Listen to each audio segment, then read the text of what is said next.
নবী সাল্লাল্লাহু আলাইহি ওয়াসাল্লাম কিয়ামতের যে সমস্ত আলামতের বর্ণনা দিয়েছেন তার অনেক আলামত হুবহু প্রকাশিত হয়েছে।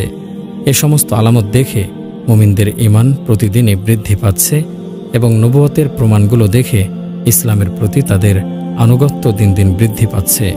কেন তা হবে না? আজ থেকে প্রায় ১৫০০ বছর পূর্বে নবী সাল্লাল্লাহু আলাইহি ওয়াসাল্লাম যে সমস্ত গায়েবী বিষয়ের সংবাদ দিয়েছেন তা আজ হুবহু বাস্তবায়িত হতে দেখছে। আফসোস ওই ব্যক্তির জন্য দিবালোকের মতো সুস্পষ্ট নিদর্শনগুলো দেখেও যে কিয়ামত দিবসকে মিথ্যা প্রতিপন্ন করল অথবা তার ব্যাপারে সন্দেহ পোষণ করল। কিয়ামত একটি বিরাট গায়েবী ঘটনা, তা অস্বীকারী কিংবা তাতে সন্দেহ পোষণকারীর সন্দেহ দূর করার জন্য এসব আলামত বর্ণনা করা খুবই গুরুত্বপূর্ণ। আলামতগুলো দেখে কিয়ামতে বিশ্বাস করা তার জন্য সহজ হয়ে যাবে। সন্দেহকারী যখন তার চোখের সামনে আলামতগুলো দেখতে পাবে তখন তার কাছে এ বিষয়টি পরিষ্কার হয়ে যাবে যে যিনি কিয়ামত হবে বলে সংবাদ দিয়েছেন তিনিই তো কিয়ামতের আলামত আসার কথা বলেছেন। কোরআন ও হাদিসের বর্ণনা মোতাবেক আলামতগুলো যখন এসে যাবে তখন এ বিষয়ের সংবাদদাতাকে মিথ্যুক বলার কোনো সুযোগ অবশিষ্ট থাকবে না, কারণ সংবাদের বিষয়বস্তু বাস্তবে পরিণত হয়েছে। সংবাদদাতার অধিকাংশ সংবাদ সত্যে পরিণত হওয়ার অর্থ এই যে তার বাকি সংবাদগুলোও সত্য হবে। নবী সাল্লাল্লাহু আলাইহি ওয়াসাল্লাম কিয়ামতের পূর্বে যে সমস্ত আলামত আসবে বলে ঘোষণা করেছেন বড় আলামতগুলো ব্যতীত অধিকাংশই বাস্তবায়িত হয়েছে। যেগুলো এখনও বাস্তবায়িত হয়নি অদূর ভবিষ্যতে তা অবশ্যই বাস্তবে পরিণত হবে এবং সকল আলামত প্রকাশ হওয়ার পর নির্ধারিত সময়ে মহাপ্রলয় তথা রোজ কিয়ামত প্রতিষ্ঠিত হবে। হাদিসের বর্ণনা মোতাবেক ভবিষ্যৎবাণীগুলো সত্যে পরিণত হলে ঈমান দৃঢ়, মজবুত ও শক্তিশালী হবে। এই তো মুসলমানেরা প্রতি যুগেই বিভিন্ন ঘটনা হুবহু বাস্তবায়িত হতে দেখে আসছে। কোরআন ভবিষ্যৎবাণী করেছিল যে অচিরেই রোমানরা পারস্যবাসীদের উপর বিজয় লাভ করবে, অতঃপর পুনরায় তারা পরাজিত হবে। সাহাবীগণ পারস্যবাসীদের উপর রোমানদের বিজয় প্রত্যক্ষ করেছেন। রাসূল সাল্লাল্লাহু আলাইহি ওয়াসাল্লামের ওফাতের পর মুসলমানগণ রোম ও পারস্য জয় করেছেন। সকল দিনের উপর ইসলামের বিজয় অবলোকন করেছেন। এমনইভাবে আরও অনেক ঘটনা সত্যে পরিণত হচ্ছে এবং মুমিনদের ঈমান দিন দিন বৃদ্ধি পাচ্ছে। তাছাড়া আগামীতে যে সমস্ত ফিতনার আগমন ঘটবে তাতে একজন মুসলমান কিভাবে চলবে, কিভাবে তা থেকে পরিত্রাণ পাবে, অনাগত পরিস্থিতিতে শরীয়তের বিধান কী হবে তা জানার জন্যে এবং সে অনুযায়ী আমল করার জন্যে কিয়ামতের আলামতগুলো সম্পর্কে প্রতিটি মুসলিমের জ্ঞান থাকা জরুরি। মোট কথা ইসলামের অন্যান্য বিষয়ের ন্যায় কিয়ামতের আলামতগুলো সম্পর্কেও স্বচ্ছ ধারণা রাখা প্রতিটি মুসলিমের ঈমানি দায়িত্ব। কিয়ামত কখন হবে তা আল্লাহ ছাড়া কেউ জানে না। এ বিষয়টি ইলমুল গায়েব তথা অদৃশ্য বিষয়ের অন্তর্গত। এ ব্যাপারে কোরআন ও হাদিসে অসংখ্য দলিল রয়েছে। নবী সাল্লাল্লাহু আলাইহি ওয়াসাল্লাম কিয়ামত ও তার ভয়াবহতা সম্পর্কে বেশি বেশি আলোচনা করতেন, তাই লোকেরা তাকে কিয়ামতের সময় সম্পর্কে প্রশ্ন করত। তিনি তাদেরকে সংবাদ দিতেন যে কিয়ামতের বিষয়টি একটি গায়েবী বিষয়। আল্লাহ তাআলা ব্যতীত অন্য কেউ কিয়ামতের নির্দিষ্ট সময় সম্পর্কে অবগত নয়। আল্লাহ তাআলা বলেন, ইয়াসআলুনাকা আনিস সাআতি আইয়ানা মুরসাহা কুল ইন্নামা ইলমুহা ইনদা রাব্বি লা ইউজাল্লিহা লিওয়াক্তিহা ইল্লা হুয়া সাকুলাত ফিস সামাওয়াতি ওয়াল আরদি লা তা'তিকুম ইল্লা বাগতাতান ইয়াসআলুনাকা কাআন্নাকা হাফিয়ুন আনহা কুল ইন্নামা ইলমুহা ইনদাল্লাহি ওয়ালাকিন্না আকসারান নাসি লা ইয়ালামুন। তারা আপনাকে জিজ্ঞেস করছে যে কিয়ামত কখন প্রতিষ্ঠিত হবে। আপনি বলে দিন যে এই বিষয়ে আমার প্রতিপালকই জ্ঞানের অধিকারী, শুধু তিনিই কিয়ামতকে নির্দিষ্ট সময়ে প্রকাশ করবেন। আকাশ রাজ্যে ও পৃথিবীতে তা হবে একটি ভয়াবহ ঘটনা। তোমাদের ওপর তা হঠাৎ করে চলে আসবে এমনভাবে ওরা আপনাকে প্রশ্ন করছে আপনি যেন এ বিষয়ে সবিশেষ অবগত, অর্থাৎ তারা এটা মনে করে আপনাকে প্রশ্ন করছে যে আপনি কিয়ামতের সময় সম্পর্কে পূর্ণ অবগত আছেন, অথচ এ বিষয়ে আপনার কোনো জ্ঞান নেই। আপনি বলে দিন যে এ সম্পর্কে জ্ঞান একমাত্র আল্লাহর কাছেই রয়েছে, কিন্তু অধিকাংশ লোকই এ সম্পর্কে কোনো জ্ঞান রাখে না। সূরা আরাফ আয়াত ১৮৭। আল্লাহ তাআলা আরও বলেন, ইয়াসআলুকান নাসু আনিস সাআতি কুল ইন্নামা ইলমুহা ইনদাল্লাহ ওয়া মা ইউদরিকা লাআল্লাস সাআতা তাকুনু করিবা। লোকেরা আপনাকে কিয়ামত সম্পর্কে জিজ্ঞেস করছে, আপনি বলুন এর জ্ঞান শুধু আল্লাহর কাছেই। আপনি এটা কি করে জানবেন যে সম্ভবত কিয়ামত শীঘ্রই হয়ে যেতে পারে। আল্লাহ তাআলা আরও বলেন, ইয়াসআলুনাকা আনিস সাআতি আইয়ানা মুরসাহা ফিমা আনতা মিন যিকরাহা ইলা রাব্বিকা মুনতাহাহা। তারা আপনাকে জিজ্ঞেস করে কিয়ামত সম্পর্কে যে ওটা কখন ঘটবে, এর আলোচনার সাথে আপনার সম্পর্ক কি? এর চরম জ্ঞান আছে আপনার প্রতিপালকের নিকটেই। আল্লাহ তাআলা আরও বলেন, ইন্নাল্লাহা ইনদাহু ইলমুস সাআহ, কিয়ামতের জ্ঞান শুধু আল্লাহর নিকট রয়েছে। উক্ত আয়াতগুলো এবং অন্যান্য আয়াতে আল্লাহ তার নবী মুহাম্মদ সাল্লাল্লাহু আলাইহি ওয়াসাল্লামকে আদেশ দিচ্ছেন তিনি যেন কিয়ামত সম্পর্কে প্রশ্নকারীদেরকে বলে দেন, কিয়ামতের জ্ঞান শুধু আল্লাহর কাছেই, তিনি তার সঠিক সময় সম্পর্কে অবগত আছেন। আসমান জমিনের কারো কাছে কিয়ামতের কোনো জ্ঞান নেই। নবী সাল্লাল্লাহু আলাইহি ওয়াসাল্লামকে জিবরাইল আলাইহিস সালাম যখন প্রশ্ন করলেন কিয়ামত কখন হবে, তিনি উত্তর দিলেন, মাল মাসউলু আনহা বিআ'লামা মিনাস সাইলি, এ ব্যাপারে যাকে প্রশ্ন করা হয়েছে সে প্রশ্নকারী অপেক্ষা অধিক অবগত নন। সুতরাং নবী সাল্লাল্লাহু আলাইহি ওয়াসাল্লাম কিয়ামতের সময় সম্পর্কে জানতেন না। জিবরাইল আলাইহিস সালামও নয়, এমনকি যে ফেরেশতা সিংহা মুখে নিয়ে আল্লাহর আদেশের অপেক্ষায় আছেন তিনিও কিয়ামতের সময় সম্পর্কে সম্পূর্ণ অজ্ঞ। আল্লাহ তাআলা কিয়ামতের সঠিক সময় কাউকে অবগত করেননি। উদ্দেশ্য হল মানুষ যাতে সবসময় সতর্ক থাকে, পরকালের জন্য পূর্ণ প্রস্তুতি গ্রহণ করে এবং সর্বদা সৎ কাজে লিপ্ত থাকে। জৈনক ব্যক্তি নবী সাল্লাল্লাহু আলাইহি ওয়াসাল্লামকে জিজ্ঞেস করল, কিয়ামত কখন হবে? উত্তরে তিনি বললেন, কিয়ামতের জন্য তুমি কি প্রস্তুত করেছ? সে বলল, কোনো কিছুই প্রস্তুত করিনি, তবে আমি আল্লাহকে ভালোবাসি এবং আল্লাহর রাসূলকে ভালোবাসি। তখন নবী সাল্লাল্লাহু আলাইহি ওয়াসাল্লাম তাকে বললেন, তুমি যাকে ভালোবাসো কিয়ামতের দিন তুমি তার সাথেই থাকবে। আনাস রাদিয়াল্লাহু আনহু বললেন, আমরা এই কথা শুনে যতটা খুশি হলাম তত খুশি আর কখনো হয়নি। আনাস রাদিয়াল্লাহু আনহু আরও বলেন, আমি নবীকে ভালোবাসি, আবু বকরকে ভালোবাসি এবং ওমরকে ভালোবাসি। আশা করি তাদেরকে ভালোবাসার কারণে আমি তাদের সাথেই থাকব, যদিও আমি তাদের ন্যায় আমল করতে পারি না। মোট কথা, হাদিস থেকে আমরা যা অবগত হলাম তা এই যে কিয়ামত কখন হবে তা নিয়ে গবেষণা করা অনর্থক। কিয়ামতের জন্যে প্রস্তুতি গ্রহণ করা এবং সর্বদা আনুগত্যের কাজে লিপ্ত থাকাই প্রতিটি মুমিন ব্যক্তির একান্ত করণীয়। কোনো বিষয় কিয়ামতের আলামত হওয়ার অর্থ এই নয় যে তা উম্মতের জন্য অকল্যাণ বয়ে আনবে, বরং কিয়ামতের আলামত বিভিন্ন ধরনের হবে। কোনোটি হবে নিষিদ্ধ ও অপছন্দনীয়। শুধু তাই নয়, কিছু কিছু আলামত উম্মতে মুহাম্মাদের জন্য ব্যাপক অকল্যাণ নিয়ে আসবে, যেমন ভণ্ড নবীদের আত্মপ্রকাশ, দাজ্জালের আগমন, ইয়াজুজ মাজুজের বহির্প্রকাশ ইত্যাদি। আরও অনেক এমন আলামত রয়েছে যা কিয়ামত নিকটবর্তী হওয়ার প্রমাণ বহন করার সাথে সাথে মুসলিম জাতির জন্যে খুবই ক্ষতিকর হবে। অপরপক্ষে কিয়ামতের আরও অনেক আলামত আছে যাতে আমাদের জন্য প্রচুর কল্যাণ রয়েছে, যেমন আমাদের জন্য হেদায়েত, তাওহীদ ও কল্যাণের বাণী নিয়ে নবী সাল্লাল্লাহু আলাইহি ওয়াসাল্লামের আগমন, কিয়ামতের পূর্বে ইমাম মাহদীর আত্মপ্রকাশ, ঈসা ইবনে মারিয়ামের আগমন ইত্যাদি আলামত প্রকাশের ভিতরে মুসলিম জাতির জন্যে অসংখ্য নিয়ামত রয়েছে। এ সমস্ত আলামত শুধু কিয়ামত নিকটবর্তী হওয়ার প্রমাণ বহন করবে, অন্য কিছু নয়। সহিহ হাদিসের বিবরণ থেকে অবগত হওয়া যায় যে আখিরি জামানায় ইমাম মাহদীর আত্মপ্রকাশ কিয়ামতের সর্বপ্রথম বড় আলামত। তিনি আগমন করে এই উম্মতের নেতৃত্বের দায়িত্বভার গ্রহণ করবেন, ইসলাম ধর্মকে সংস্কার করবেন এবং ইসলামী শরীয়তের মাধ্যমে বিচার ফায়সালা করবেন। পৃথিবী হতে জুলুম নির্যাতন দূর করে ন্যায় ইনসাফ দ্বারা তা ভরে দেবেন।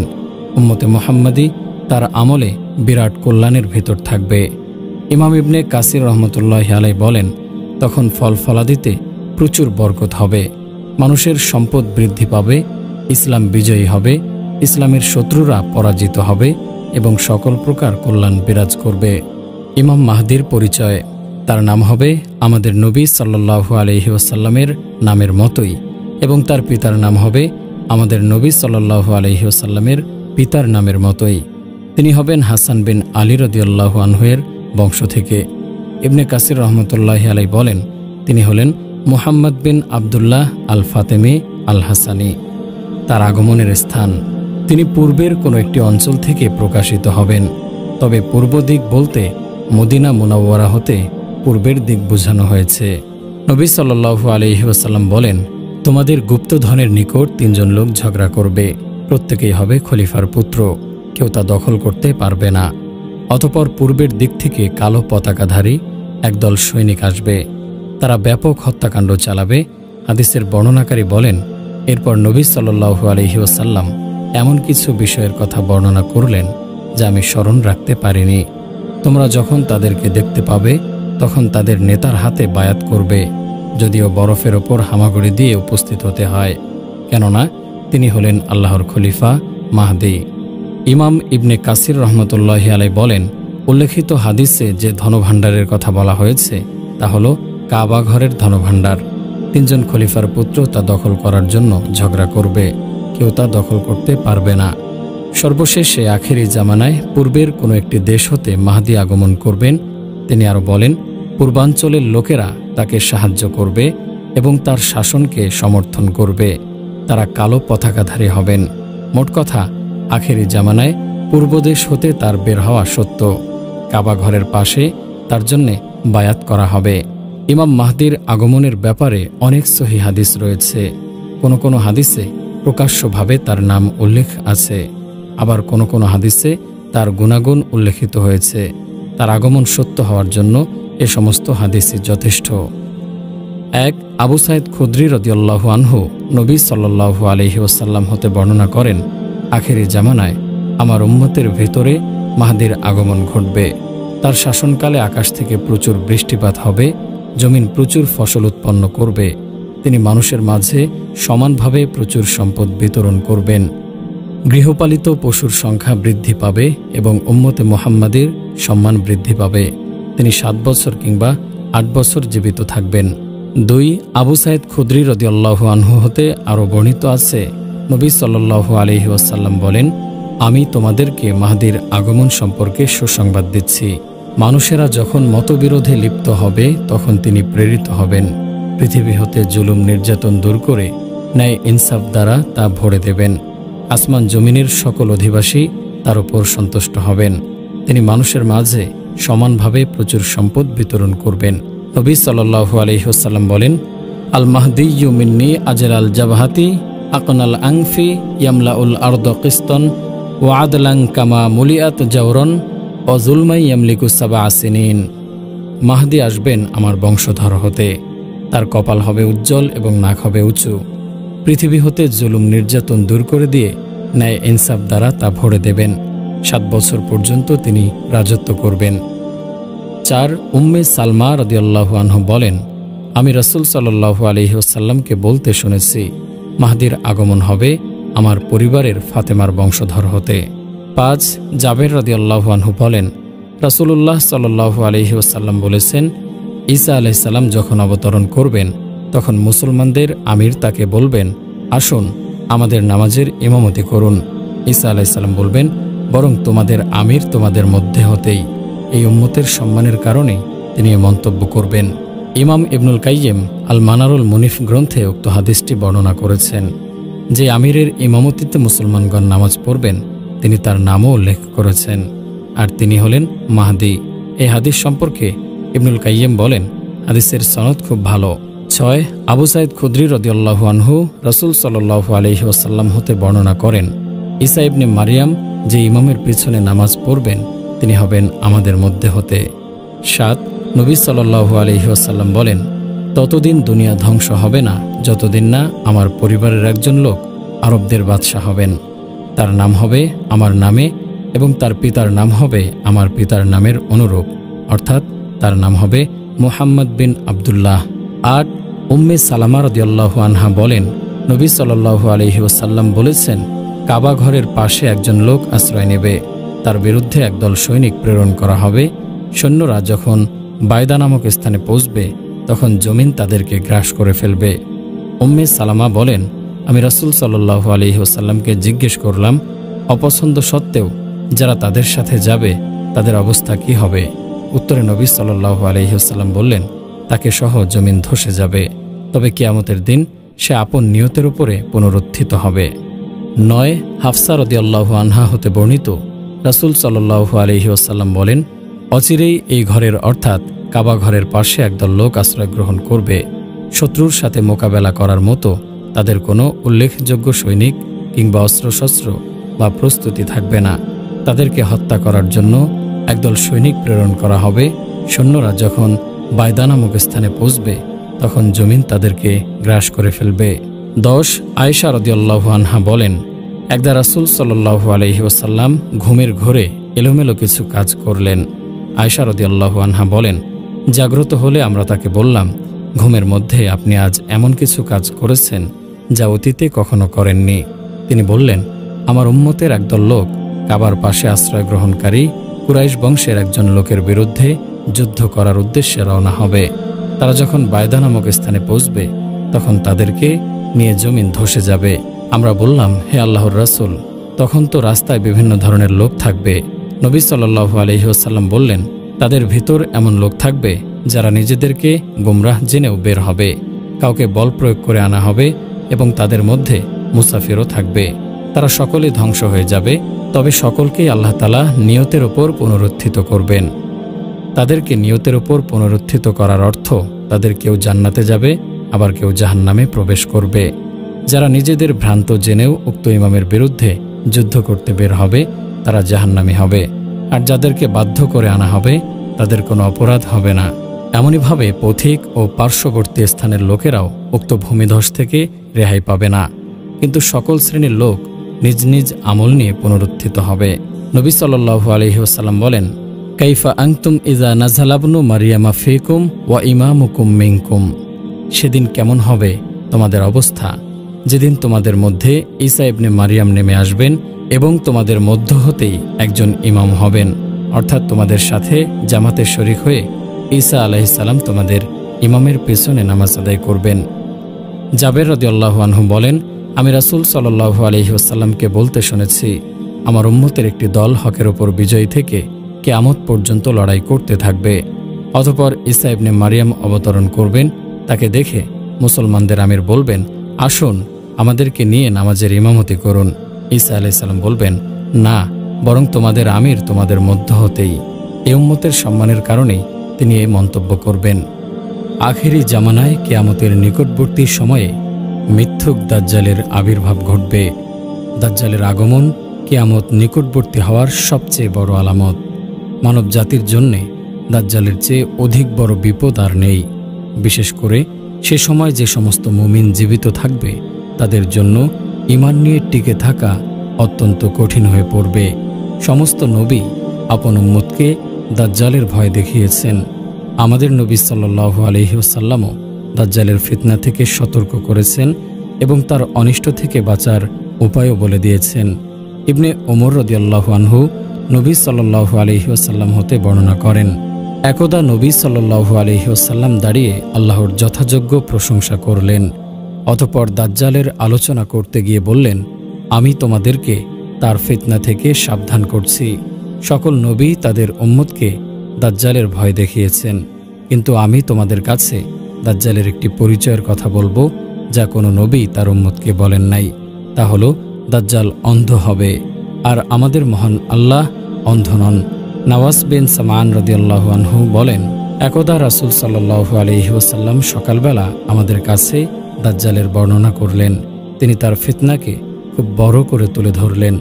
বর্ণনা শুনে আমরা মনে করলাম নিকটস্থ খেজুরের বাগানের পাশেই সে হয়তো অবস্থান করছে। আমরা রাসূল সাল্লাল্লাহু আলাইহি ওয়াসাল্লামের নিকট থেকে চলে গেলাম। কিছুক্ষণ পর আমরা আবার তার কাছে গেলাম। এবার তিনি আমাদের অবস্থা বুঝে জিজ্ঞেস করলেন, তোমাদের কি হলো? আমরা বললাম, হে আল্লাহর রাসূল, আপনি যেভাবে দাজ্জালের আলোচনা করেছেন তা শুনে আমরা ভাবলাম হতে পারে সে খেজুরের বাগানের ভিতরেই রয়েছে।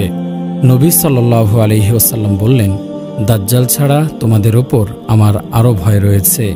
আমি তোমাদের মাঝে জীবিত থাকতেই যদি দাজ্জাল আগমন করে তাহলে তোমাদেরকে ছাড়া আমি একাই তার বিরুদ্ধে ঝগড়া করব, আর আমি চলে যাওয়ার পর যদি সে আগমন করে তাহলে প্রত্যেক ব্যক্তি নিজেকে হেফাজত করবে, আর আমি চলে গেলে আল্লাহই প্রতিটি মুসলিমকে হেফাজতকারী হিসেবে যথেষ্ট। দাজ্জালের আগমনের পূর্ব মুহূর্তে মুসলমানদের অবস্থা খুব ভালো থাকবে। তারা পৃথিবীতে শক্তিশালী এবং বিজয়ী থাকবে। সম্ভবত এই শক্তির পতন ঘটানোর জন্যই দাজ্জালের আবির্ভাব ঘটবে। দাজ্জাল মানব জাতিরই একজন হবে। মুসলমানদের কাছে তার পরিচয় তুলে ধরার জন্যে এবং তার ফিতনা থেকে তাদেরকে সতর্ক করার জন্যে নবী সাল্লাল্লাহু আলাইহি ওয়াসাল্লাম তার পরিচয় বিস্তারিতভাবে বর্ণনা করেছেন। মুমিন বান্দাগণ তাকে দেখে সহজেই চিনতে পারবে এবং তার ফিতনা থেকে নিরাপদে থাকবে। নবী সাল্লাল্লাহু আলাইহি ওয়াসাল্লাম তার যে সমস্ত পরিচয় উল্লেখ করেছেন, মুমিনগণ তা পূর্ণ অবগত থাকবে। দাজ্জাল অন্যান্য মানুষের তুলনায় স্বতন্ত্র বৈশিষ্ট্যের অধিকারী হবে। জাহেল, মূর্খ ও হতভাগ্য ব্যতীত কেউ দাজ্জালের ধোঁকায় পড়বে না। নবী সাল্লাল্লাহু আলাইহি ওয়াসাল্লাম দাজ্জালকে স্বপ্নে দেখে তার শারীরিক গঠনের বর্ণনাও প্রদান করেছেন। তিনি বলেন, দাজ্জাল হবে বৃহদাকার একজন যুবক পুরুষ। শরীরের রং হবে লাল, বেটে, মাথার চুল হবে কোকড়া, কপাল হবে উঁচু, বক্ষ হবে প্রশস্ত, চক্ষু হবে টেরা এবং আঙ্গুর ফলের মতো উঁচু। দাজ্জাল নির্বংশ হবে, তার কোনো সন্তান থাকবে না। দাজ্জালের কোন চোখ কানা থাকবে? বিভিন্ন হাদিসে দাজ্জালের চোখ অন্ধ হওয়ার কথা বর্ণিত হয়েছে। কোনো হাদিসে বলা হয়েছে দাজ্জাল অন্ধ হবে, কোনো হাদিসে আছে তার ডান চোখ অন্ধ হবে, আবার কোনো হাদিসে আছে তার বাম চোখ অন্ধ হবে। মোট কথা তার একটি চোখ দূষিত হবে। তবে ডান চোখ অন্ধ হওয়ার হাদিসগুলো বুখারী ও মুসলিম শরীফে বর্ণিত হয়েছে। মোট কথা দাজ্জালের অন্যান্য লক্ষণগুলো কারো কাছে অস্পষ্ট থেকে গেলেও অন্ধ হওয়ার বিষয়টি কারো কাছে অস্পষ্ট হবে না। দাজ্জালের দু চোখের মাঝখানে কাফের লেখা থাকবে। তাছাড়া দাজ্জালকে চেনার সবচেয়ে বড় আলামত হল তার কপালে কাফের, কাফ ফা র লেখা থাকবে। অপর বর্ণনায় আছে তার কপালে কাফ ফা র এই তিনটি বর্ণ লেখা থাকবে। প্রতিটি মুসলিম ব্যক্তি তা পড়তে পারবে। অপর বর্ণনায় আছে শিক্ষিত অশিক্ষিত সকল মুসলিম ব্যক্তি তা পড়তে পারবে। মোট কথা আল্লাহ মুমিনের জন্যে অন্তর্দৃষ্টি খুলে দেবেন, ফলে সে দাজ্জালকে দেখে সহজেই চিনতে পারবে। যদিও ইতিপূর্বে সে ছিল অশিক্ষিত, কাফের ও মুনাফেক লোক, তা দেখেও পড়তে পারবে না। যদিও সে ছিল শিক্ষিত ও পড়ালেখা জানা লোক, কারণ কাফের ও মুনাফেক আল্লাহর অসংখ্য সুস্পষ্ট দলিল প্রমাণ দেখেও ঈমান আনয়ন করেনি। আদম সৃষ্টি থেকে কিয়ামত পর্যন্ত মানব জাতির জন্য দাজ্জালের চেয়ে বড় ফিতনা আর নেই। সে এমন অলৌকিক বিষয় দেখাবে যা দেখে মানুষ দিশেহারা হয়ে পড়বে। দাজ্জাল নিজেকে প্রভু ও আল্লাহ হিসেবে দাবি করবে। তার দাবির পক্ষে এমন কিছু প্রমাণ উপস্থাপন করবে যে সম্পর্কে নবী সাল্লাল্লাহু আলাইহি ওয়াসাল্লাম আগেই সতর্ক করেছেন। মুমিন বান্দাগণ এগুলো দেখে মিথ্যুক দাজ্জালকে সহজেই চিনতে পারবে এবং আল্লাহর প্রতি তাদের ঈমান আরও বৃদ্ধি পাবে। কিন্তু দুর্বল ঈমানদার লোকেরা বিভ্রান্তিতে পড়ে ঈমানহারা হবে। দাজ্জাল নিজেকে রব বা প্রভু হিসেবেও দাবি করবে। ঈমানদারের কাছে এ দাবিটি সুস্পষ্ট দিবালোকের মতো মিথ্যা বলে প্রকাশিত হবে। দাজ্জাল তার দাবির পক্ষে যত বড় অলৌকিক ঘটনায় পেশ করুক না কেন, মুমিন ব্যক্তির কাছে এটি সুস্পষ্ট হবে যে সে একজন অক্ষম মানুষ, পানাহার করে, নিদ্রা যায় এবং পেশাব পায়খানা করে, সর্বোপরি সে হবে অন্ধ। যার ভিতরে মানবীয় সব দোষগুণ বিদ্যমান, সে কিভাবে রব ও আল্লাহ হতে পারে? একজন সত্যিকার মুমিনের বিশ্বাস হল মহান আল্লাহ সর্বপ্রকার মানবীয় দোষ ত্রুটি হতে সম্পূর্ণ মুক্ত। কোনো সৃষ্টিজীবী তার মতো নয়। আল্লাহকে দুনিয়ার জগতে কোনো মানুষের পক্ষে দেখাও সম্ভব নয়। দাজ্জাল বর্তমানে কোথায় আছে? ফাতেমা বিনতে কায়েস রাদিয়াল্লাহু আনহু হতে বর্ণিত, তিনি বলেন, আমি মসজিদে গমন করে নবী সাল্লাল্লাহু আলাইহি ওয়াসাল্লামের সাথে নামাজ আদায় করলাম। আমি ছিলাম মহিলাদের কাতারে। তিনি নামাজ শেষে হাসতে হাসতে মেম্বারে উঠে বসলেন। প্রথমেই তিনি বললেন, প্রত্যেকেই যেন আপন আপন জায়গায় বসে থাকে। অতঃপর তিনি বললেন, তোমরা কি জানো আমি কেন তোমাদেরকে একত্রিত করেছি? তারা বললেন, আল্লাহ এবং তার রাসূলই ভালো জানেন। অতঃপর তিনি বললেন, আমি তোমাদেরকে সংবাদ দেওয়ার জন্য একত্রিত করেছি যে তামিমদারি ছিল একজন খ্রিস্টান লোক। সে আমার কাছে আগমন করে ইসলাম গ্রহণ করেছে। অতঃপর সে মিথ্যুক দাজ্জাল সম্পর্কে এমন ঘটনা বলেছে যা আমি তোমাদের কাছে বর্ণনা করতাম। লাখম ও জুজাম গোত্রের ৩০ জন লোকের সাথে সে সাগর পথে ভ্রমণে গিয়েছিল। দুর্যোগপূর্ণ আবহাওয়ার শিকার হয়ে ১ মাস পর্যন্ত তারা সাগরেই ছিল। অবশেষে তারা সাগরের মাঝখানে একটি দ্বীপে অবতরণ করল। দ্বীপের ভিতরে প্রবেশ করে তারা মোটা মোটা এবং প্রচুর চুল বিশিষ্ট একটি অদ্ভুত প্রাণীর সন্ধান পেল। চুল দ্বারা সমস্ত শরীর আবৃত থাকার কারণে প্রাণীটির অগ্রপশ্চাৎ নির্ধারণ করতে সক্ষম হল না। তারা বলল, অকল্যাণ হোক তোমার, কে তুমি? সে বলল, আমি সংবাদ সংগ্রহকারী গোয়েন্দা। তারা বলল, কিসের সংবাদ সংগ্রহকারী? অতঃপর প্রাণীটি দ্বীপের মধ্যে একটি ঘরের দিকে ইঙ্গিত করে বলল, হে লোক সকল, তোমরা এই ঘরের ভিতরে অবস্থানরত লোকটির কাছে যাও। সে তোমাদের কাছ থেকে সংবাদ সংগ্রহ করার জন্য অধীর আগ্রহে অপেক্ষা করছে। তামিমদারি বলেন, প্রাণীটি যখন একজন লোকের কথা বলল, তখন আমাদের ভয় হলো যে হতে পারে সে একটি শয়তান। তথাপিও আমরা ভীত হয়ে দ্রুত অগ্রসর হয়ে ঘরটির ভিতরে প্রবেশ করলাম। সেখানে প্রবেশ করে আমরা বৃহদাকার একটি মানুষ দেখতে পেলাম। এত বড় আকৃতির মানুষ আমরা ইতিপূর্বে আর কখনো দেখিনি। তার হাত দুটিকে ঘাড়ের সাথে একত্রিত করে হাঁটু এবং গোড়ালির মধ্যবর্তী স্থানে লোহার শিকল দ্বারা বেঁধে রাখা হয়েছে। আমরা বললাম, মরণ হোক তোমার, কে তুমি? সে বলল, তোমরা আমার কাছে আসতে সক্ষম হয়েছ, তাই আগে তোমাদের পরিচয় দাও। আমরা বললাম, আমরা একদল আরব মানুষ নৌকায় আরোহণ করলাম। সাগরের প্রচণ্ড ঢেউ আমাদেরকে নিয়ে 1 মাস পর্যন্ত খেলা করল। অবশেষে তোমার দ্বীপে উঠতে বাধ্য হলাম। দ্বীপে প্রবেশ করে প্রচুর পশম বিশিষ্ট এমন একটি জন্তুর সাক্ষাৎ পেলাম, প্রচুর পশমের কারণে যার অগ্রপশ্চাৎ চেনা যাচ্ছিল না। আমরা বললাম, অকল্যাণ হোক তোমার, কে তুমি? সে বলল, আমি সংবাদ সংগ্রহকারী গোয়েন্দা। আমরা বললাম, কিসের সংবাদ সংগ্রহকারী? অতঃপর প্রাণীটি দ্বীপের মধ্যে এই ঘরের দিকে ইঙ্গিত করে বলল, হে লোক সকল, তোমরা এই ঘরের ভিতরে অবস্থানরত লোকটির কাছে যাও। সে তোমাদের নিকট থেকে সংবাদ সংগ্রহ করার জন্য অধীর আগ্রহে অপেক্ষা করছে। তাই আমরা তার ভয়ে তোমার কাছে দ্রুত আগমন করলাম। হতে পারো তুমি একজন শয়তান, এ ভয় থেকেও আমরা নিরাপদ নই। সে বলল, আমাকে তোমরা বাইসান সম্পর্কে সংবাদ দাও। আমরা তাকে বললাম, বাইসানের কি সম্পর্কে জিজ্ঞেস করছো? সে বলল, আমি তথাকার খেজুরের বাগান সম্পর্কে জিজ্ঞাসা করছি। সেখানের গাছগুলো এখনো ফল দেয়? আমরা বললাম, হ্যাঁ। সে বলল, সেদিন বেশি দূরে নয় যেদিন গাছগুলোতে কোনো ফল ধরবে না। অতপর সে বলল, আমাকে বুহাইরাতুত তাবারিয়া সম্পর্কে সংবাদ দাও। আমরা তাকে বললাম, বুহাইরাতুত তাবারিয়ার কি সম্পর্কে জিজ্ঞেস করছো? সে বলল, আমি জানতে চাই সেখানে কি এখনো পানি আছে? আমরা বললাম, তথায় প্রচুর পানি আছে। সে বলল, অচিরেই তথাকার পানি শেষ হয়ে যাবে। সে পুনরায় বলল, আমাকে জুগার নামক ঝর্ণা সম্পর্কে সংবাদ দাও। আমরা তাকে বললাম, সেখানকার কি সম্পর্কে তুমি জানতে চাও? সে বলল, আমি জানতে চাই সেখানে কি এখনো পানি আছে, লোকেরা কি এখনো সে পানি দিয়ে চাষাবাদ করছে?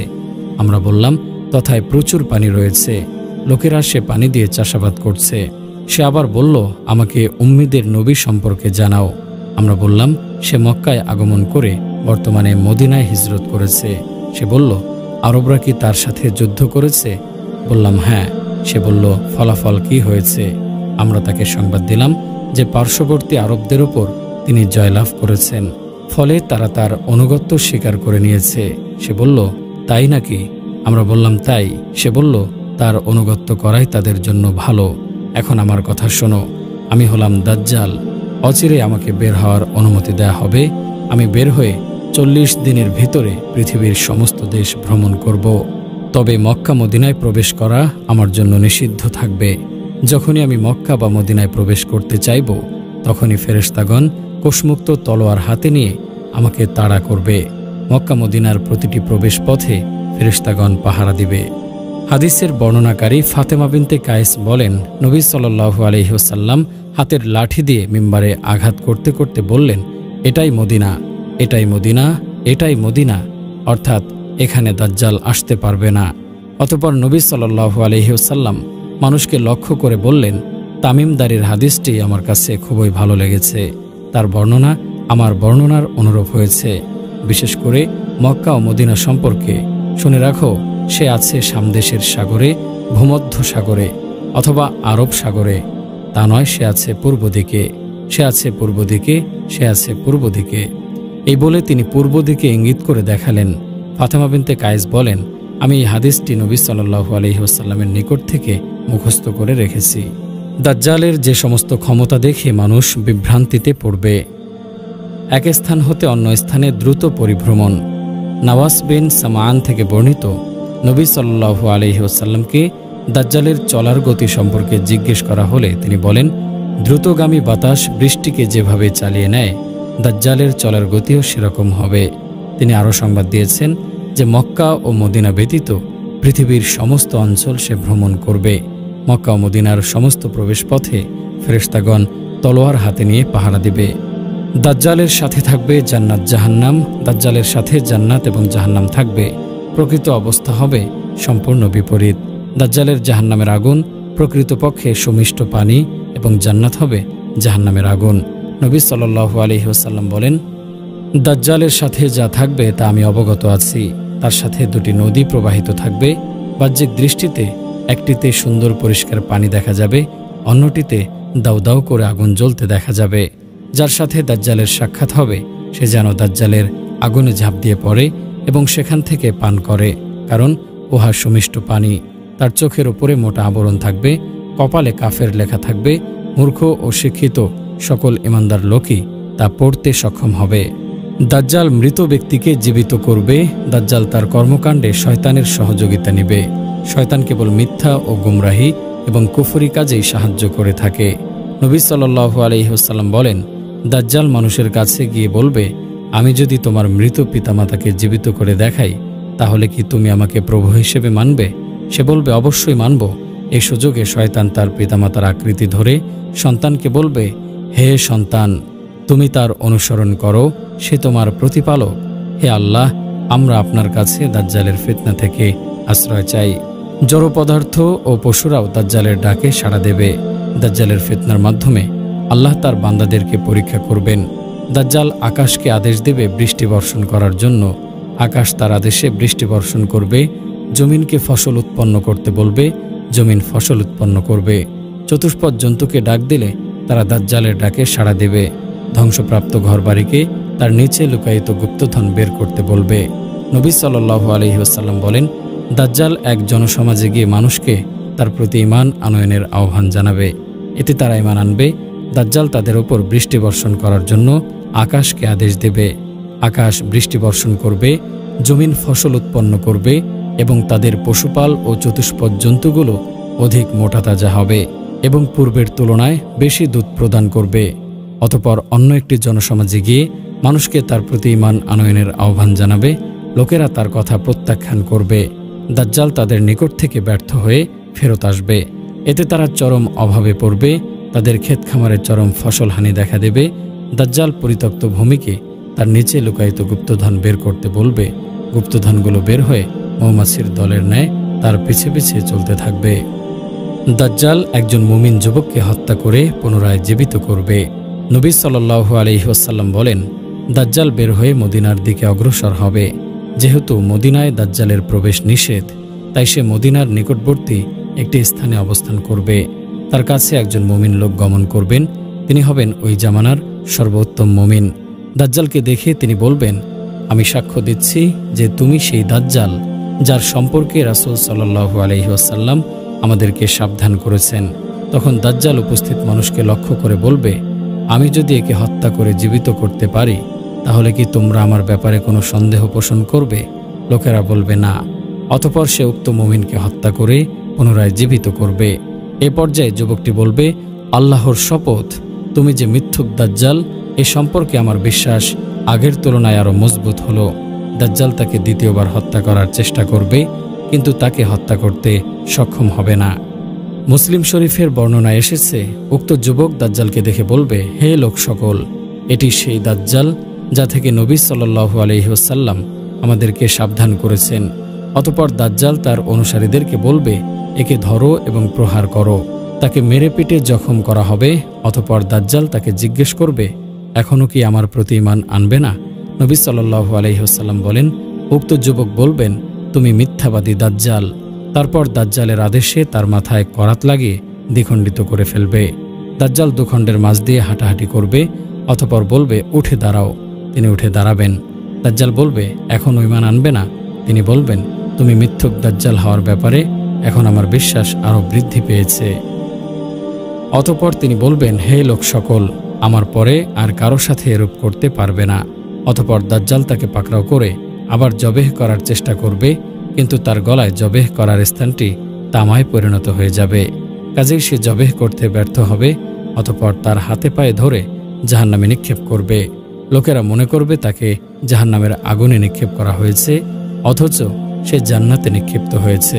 নবী সাল্লাল্লাহু আলাইহি ওয়াসাল্লাম বলেন, এই ব্যক্তি হবে পৃথিবীতে সেদিন সবচেয়ে মহাসত্যের সাক্ষ্যদানকারী। দাজ্জাল কোথা থেকে বের হবে? দাজ্জাল বের হওয়ার স্থান সম্পর্কেও রাসূল সাল্লাল্লাহু আলাইহি ওয়াসাল্লাম বর্ণনা দিয়েছেন।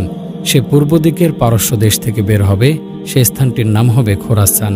সেখান থেকে বের হয়ে সমগ্র দুনিয়া ভ্রমণ করবে, তবে মক্কা এবং মদিনায় প্রবেশ করতে পারবে না। ফেরেশতাগণ সেদিন মক্কা মদিনার প্রবেশ পথসমূহে তরবারি নিয়ে পাহারা দেবে। নবী সাল্লাল্লাহু আলাইহি ওয়াসাল্লাম বলেন, পূর্বের কোনো একটি দেশ থেকে দাজ্জালের আবির্ভাব ঘটবে, যার বর্তমান নাম খোরাসান। দাজ্জাল মক্কা ও মদিনায় প্রবেশ করতে পারবে না।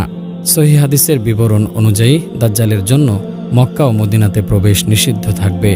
মক্কা ও মদিনা ব্যতীত পৃথিবীর সকল স্থানেই সে প্রবেশ করবে। ফাতেমা বিনতে কায়েস রাদিয়াল্লাহু আনহু কর্তৃক বর্ণিত দাজ্জালের হাদিসে এসেছে, অতঃপর দাজ্জাল বলল, আমি হলাম দাজ্জাল, অচিরেই আমাকে বের হওয়ার অনুমতি দেওয়া হবে।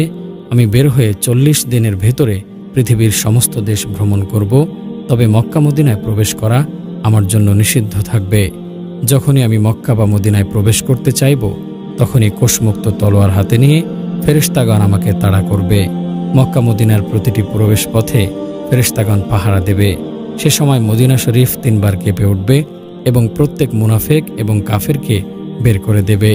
যারা দাজ্জালের নিকট যাবে এবং তার ফিতনায় পড়বে, তাদের অধিকাংশই হবে মহিলা। দাজ্জালের ফিতনা থেকে বাঁচানোর জন্য পুরুষেরা তাদের স্ত্রী, মা, বোন, কন্যা, ফুফু এবং অন্যান্য স্বজন মহিলাদেরকে রশি দিয়ে বেঁধে রাখবে। দাজ্জাল পৃথিবীতে কতদিন থাকবে? সাহাবীগণ রাসূল সাল্লাল্লাহু আলাইহি ওয়াসাল্লামকে জিজ্ঞেস করেছেন, দাজ্জাল পৃথিবীতে কতদিন অবস্থান করবে? উত্তরে তিনি বলেছেন, সে 40 দিন অবস্থান করবে।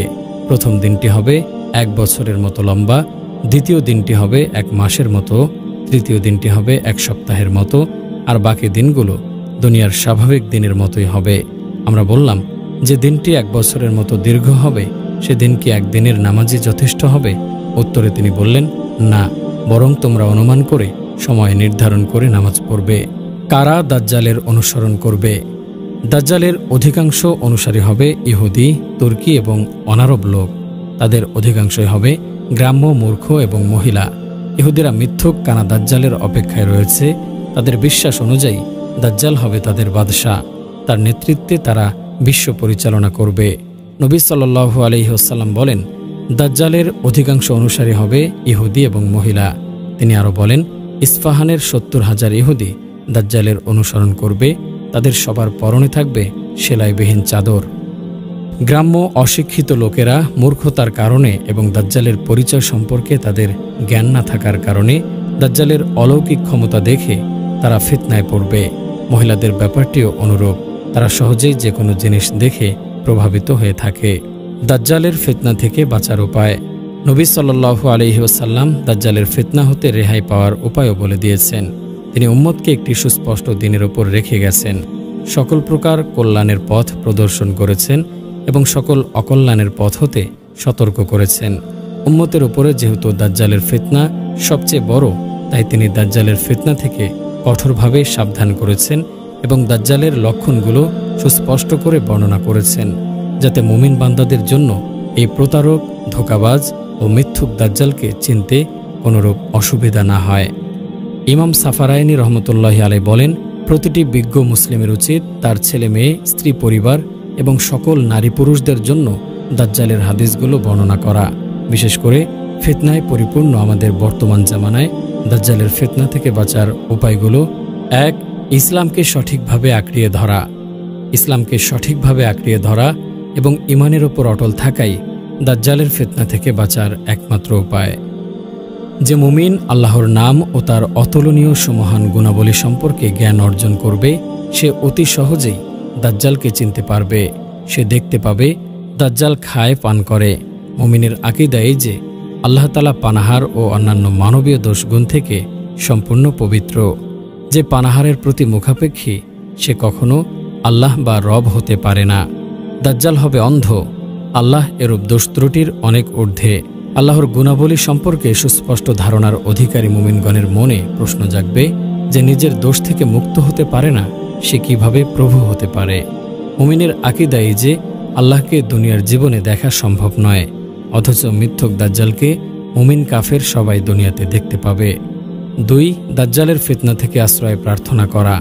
আয়েশা রাদিয়াল্লাহু আনহা বলেন, আমি নবী সাল্লাল্লাহু আলাইহি ওয়াসাল্লামকে নামাজের ভিতরে দাজ্জালের ফিতনা থেকে আশ্রয় চাইতে শুনেছি।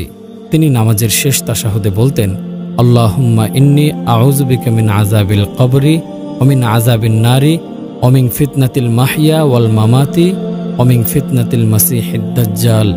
হে আল্লাহ, আমি আপনার কাছে কবরের আযাব, জাহান্নামের আযাব, জীবন মরণের ফিতনা এবং মিথ্যুক দাজ্জালের ফিতনা থেকে আশ্রয় চাই। ৩. দাজ্জাল থেকে দূরে থাকা। নবী সাল্লাল্লাহু আলাইহি ওয়াসাল্লাম দাজ্জালের নিকট যেতে নিষেধ করেছেন, কারণ সে এমন একজন লোকের কাছে আসবে যে নিজেকে ঈমানদার মনে করবে। দাজ্জালের কাজকর্ম দেখে সে বিভ্রান্তিতে পড়ে ঈমানহারা হয়ে যাবে। মুমিনের জন্য উত্তম হলো সম্ভব হলে সে সময় মদিনা অথবা মক্কায় বসবাস করার চেষ্টা করা, কারণ দাজ্জাল তথায় প্রবেশ করতে পারবে না।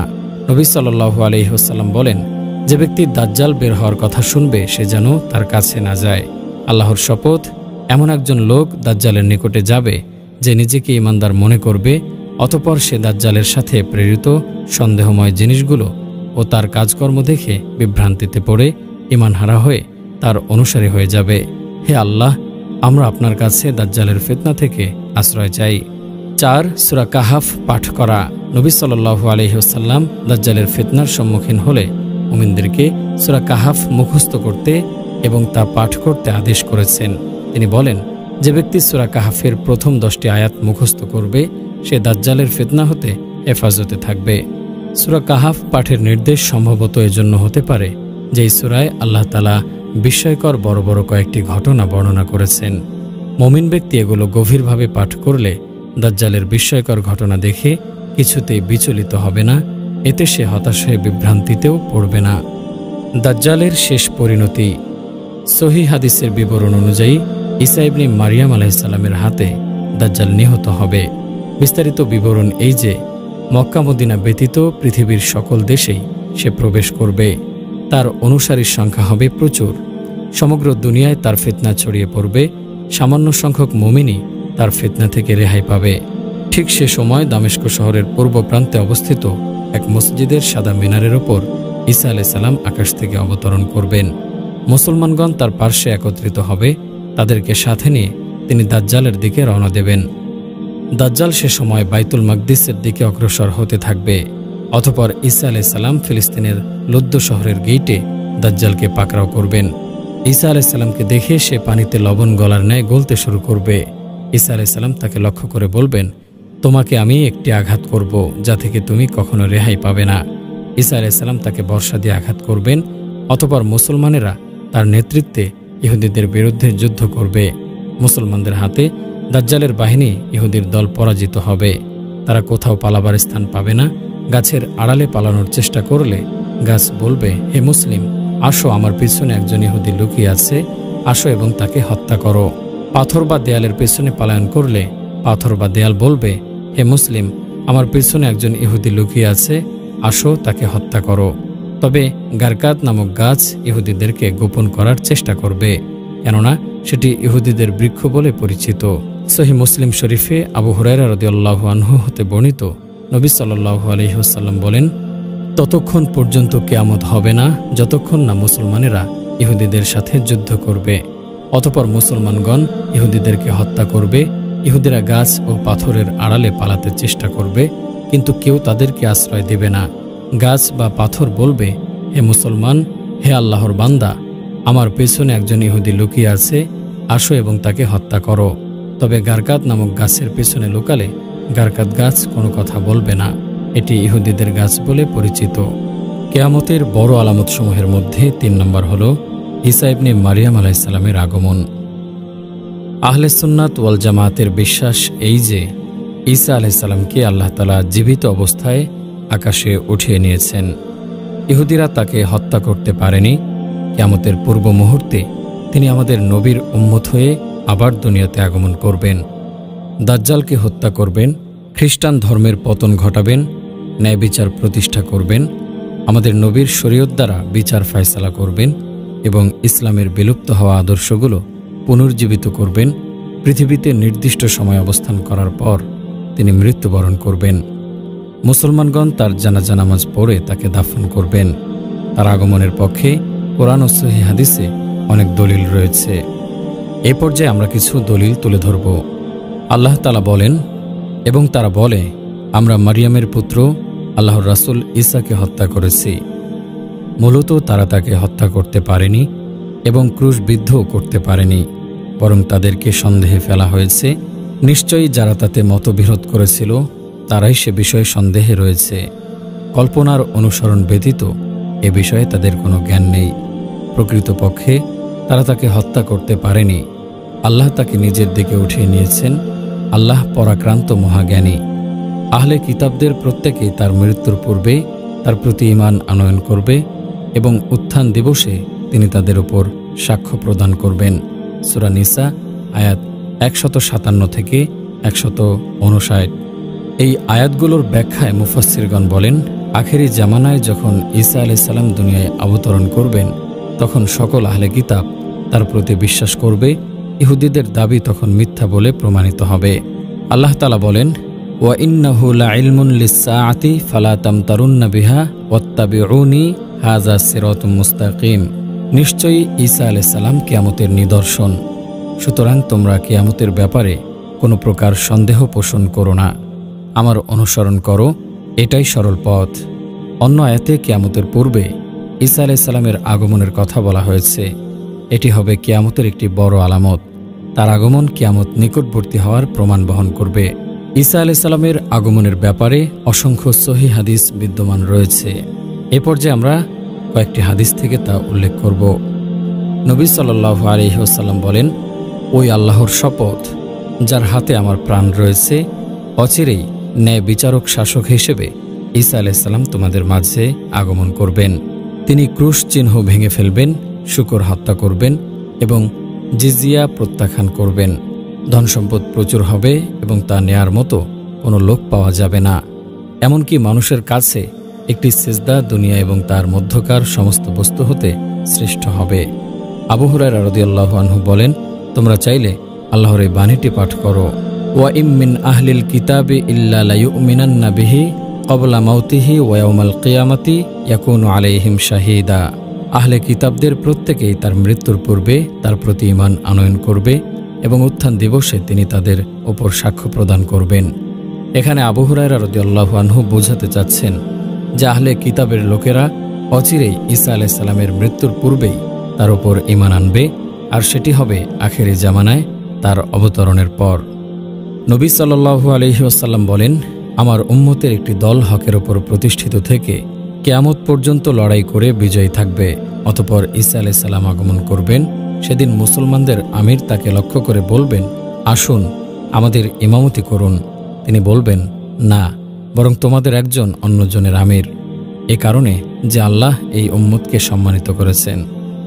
সে দাজ্জাল যখন মুসলমানদের ঈমান ধ্বংসের কাজে লিপ্ত থাকবে, আল্লাহ তাআলা তখন ঈসা ইবনে মারিয়াম আলাইহিস সালামকে পাঠাবেন জাফরানের রঙিন দুটি পোশাক পরিহিত হয়ে এবং দুজন ফেরেশতার পাখার ওপর হাত রেখে দামেস্ক শহরের পূর্বে অবস্থিত সাদা মিনারের উপর তিনি অবতরণ করবেন। তিনি যখন মাথা নিচু করবেন তখন সদ্য গোসলখানা থেকে বেরিয়ে আসা ব্যক্তির মাথা থেকে যেভাবে পানি ঝরতে থাকে সেভাবে তার মাথা থেকে পানির ফোঁটা ঝরতে থাকবে, এবং যখন মাথা উঁচু করবেন তখন অনুরূপভাবে তার মাথা হতে মণিমুক্তার মতো চকচকে পানির ফোঁটা ঝরতে থাকবে। কাফেরের শরীরে তার নিঃশ্বাস পড়ার সাথে সাথেই কাফেরের মৃত্যুবরণ করবে। চোখের দৃষ্টিসীমা পর্যন্ত গিয়ে তার নিঃশ্বাস শেষ হবে। তিনি দাজ্জালকে ফিলিস্তিনের লুদ্দ শহরের গেইটে পাকড়াও করে হত্যা করবেন। অতঃপর তার নিকট এমন কিছু লোক আসবেন যাদেরকে আল্লাহ তাআলা দাজ্জালের ফিতনা হতে হেফাজত করেছেন। তিনি তাদের চেহারায় হাত বোলাবেন এবং বেহেশতের মধ্যে তাদের উচ্চ মর্যাদা সম্পর্কে সংবাদ দিবেন। নবী সাল্লাল্লাহু আলাইহি ওয়াসাল্লাম বলেন, মুসলমানদের ইমাম যখন তাদেরকে নিয়ে ফজরের নামাজ পড়ার জন্য সামনে চলে যাবেন তখন ঈসা ইবনে মারিয়াম আগমন করবেন। ইমাম যখন ঈসা আলাইহিস সালামের আগমন অনুভব করবেন তখন পিছিয়ে আসতে চেষ্টা করবেন যাতে ঈসা আলাইহিস সালাম সামনে গিয়ে মানুষের ইমামতি করেন। ঈসা আলাইহিস সালাম ইমামের কাঁধে হাত রেখে বলবেন, তুমি সামনে যাও এবং তাদের নামাজ পড়াও, কারণ তোমার জন্যই এই নামাজের ইকামত দেয়া হয়েছে। অতঃপর তিনি ইমামতি করবেন। এখানে যে ইমামের কথা বলা হয়েছে আলেমদের বিশুদ্ধ মতে তিনি হলেন ইমাম মাহদী। ঈসা আলাইহিস সালামের আগমন সম্পর্কে আরও অনেক হাদিস রয়েছে। এ সমস্ত সহিহ হাদিসে নবী সাল্লাল্লাহু আলাইহি ওয়াসাল্লাম ভবিষ্যৎবাণী করেছেন যে কিয়ামতের পূর্বে ঈসা আলাইহিস সালাম শেষ নবীর উম্মত হয়ে দুনিয়াতে আগমন করবেন।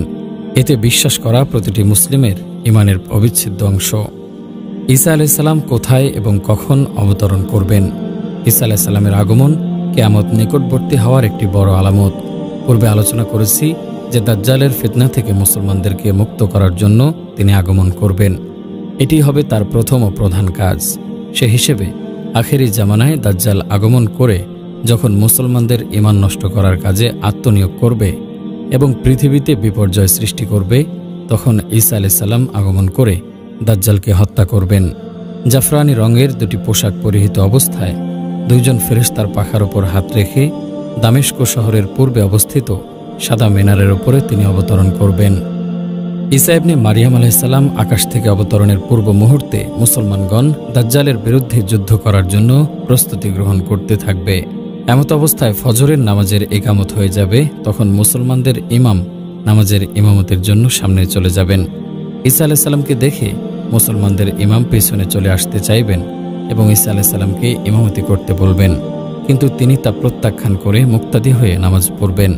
নবী সাল্লাল্লাহু আলাইহি ওয়াসাল্লাম বলেন, মুসলমানগণ দাজ্জালের বিরুদ্ধে যুদ্ধ করার জন্য প্রস্তুতি গ্রহণ করতে থাকবে এবং কাতারবন্দি হতে থাকবে। ইতিমধ্যে যখন নামাজের ইকামত হয়ে যাবে তখন ঈসা আলাইহিস সালাম অবতরণ করবেন। আল্লাহর শত্রু দাজ্জাল ঈসা আলাইহিস সালামকে দেখেই পানিতে লবণ গলার ন্যায় গলতে থাকবে। ঈসা আলাইহিস সালাম যদি তাকে ছেড়েও দেন তথাপিও সে মৃত্যু পর্যন্ত গলতে থাকবে, কিন্তু তিনি তাকে নিজ হাতে হত্যা করবেন এবং মুসলমানদেরকে তার লৌহাস্ত্রে দাজ্জাল হত্যার আলামত হিসেবে রক্ত দেখবেন। ঈসা আলাইহিস সালাম এসে যে সমস্ত দায়িত্ব পালন করবেন, ঈসা ইবনে মারিয়াম আলাইহিস সালাম নবী হয়ে নতুন কোনো শরীয়ত নিয়ে দুনিয়াতে আসবেন না, বরং তিনি আমাদের নবীর একজন উম্মত হয়ে আগমন করবেন এবং আমাদের শরীয়তের মাধ্যমে বিচার ফয়সালা করবেন। তিনি নিম্নের বড় বড় কয়েকটি কাজের আঞ্জাম দিবেন। ১. দাজ্জালকে হত্যা করবেন। পূর্বে আলোচনা করা হয়েছে মুসলমানগণ যখন দাজ্জালের বিরুদ্ধে যুদ্ধ করার জন্য প্রস্তুতি গ্রহণ করতে থাকবে, ঠিক তখন আল্লাহর নবী ঈসা আলাইহিস সালাম আগমন করবেন। তখন ফজরের নামাজের ইকামত হয়ে যাবে। তিনি তখনকার ইমামের পেছনে মুক্তাদি হয়ে নামাজ আদায় করবেন। দাজ্জাল ঈসা আলাইহিস সালামের আগমন সম্পর্কে জানতে পেরে বাইতুল মাকদিসের দিকে চলে যাবে। সেখানে গিয়ে দেখবেন দাজ্জাল একদল মুসলমানকে অবরোধ করে রেখেছে। ঈসা আলাইহিস সালাম সেখানে গিয়ে দরজা খুলতে বলবেন। দরজা খুলে দেয়া হলে তিনি পিছনে দাজ্জালকে দেখতে পাবেন।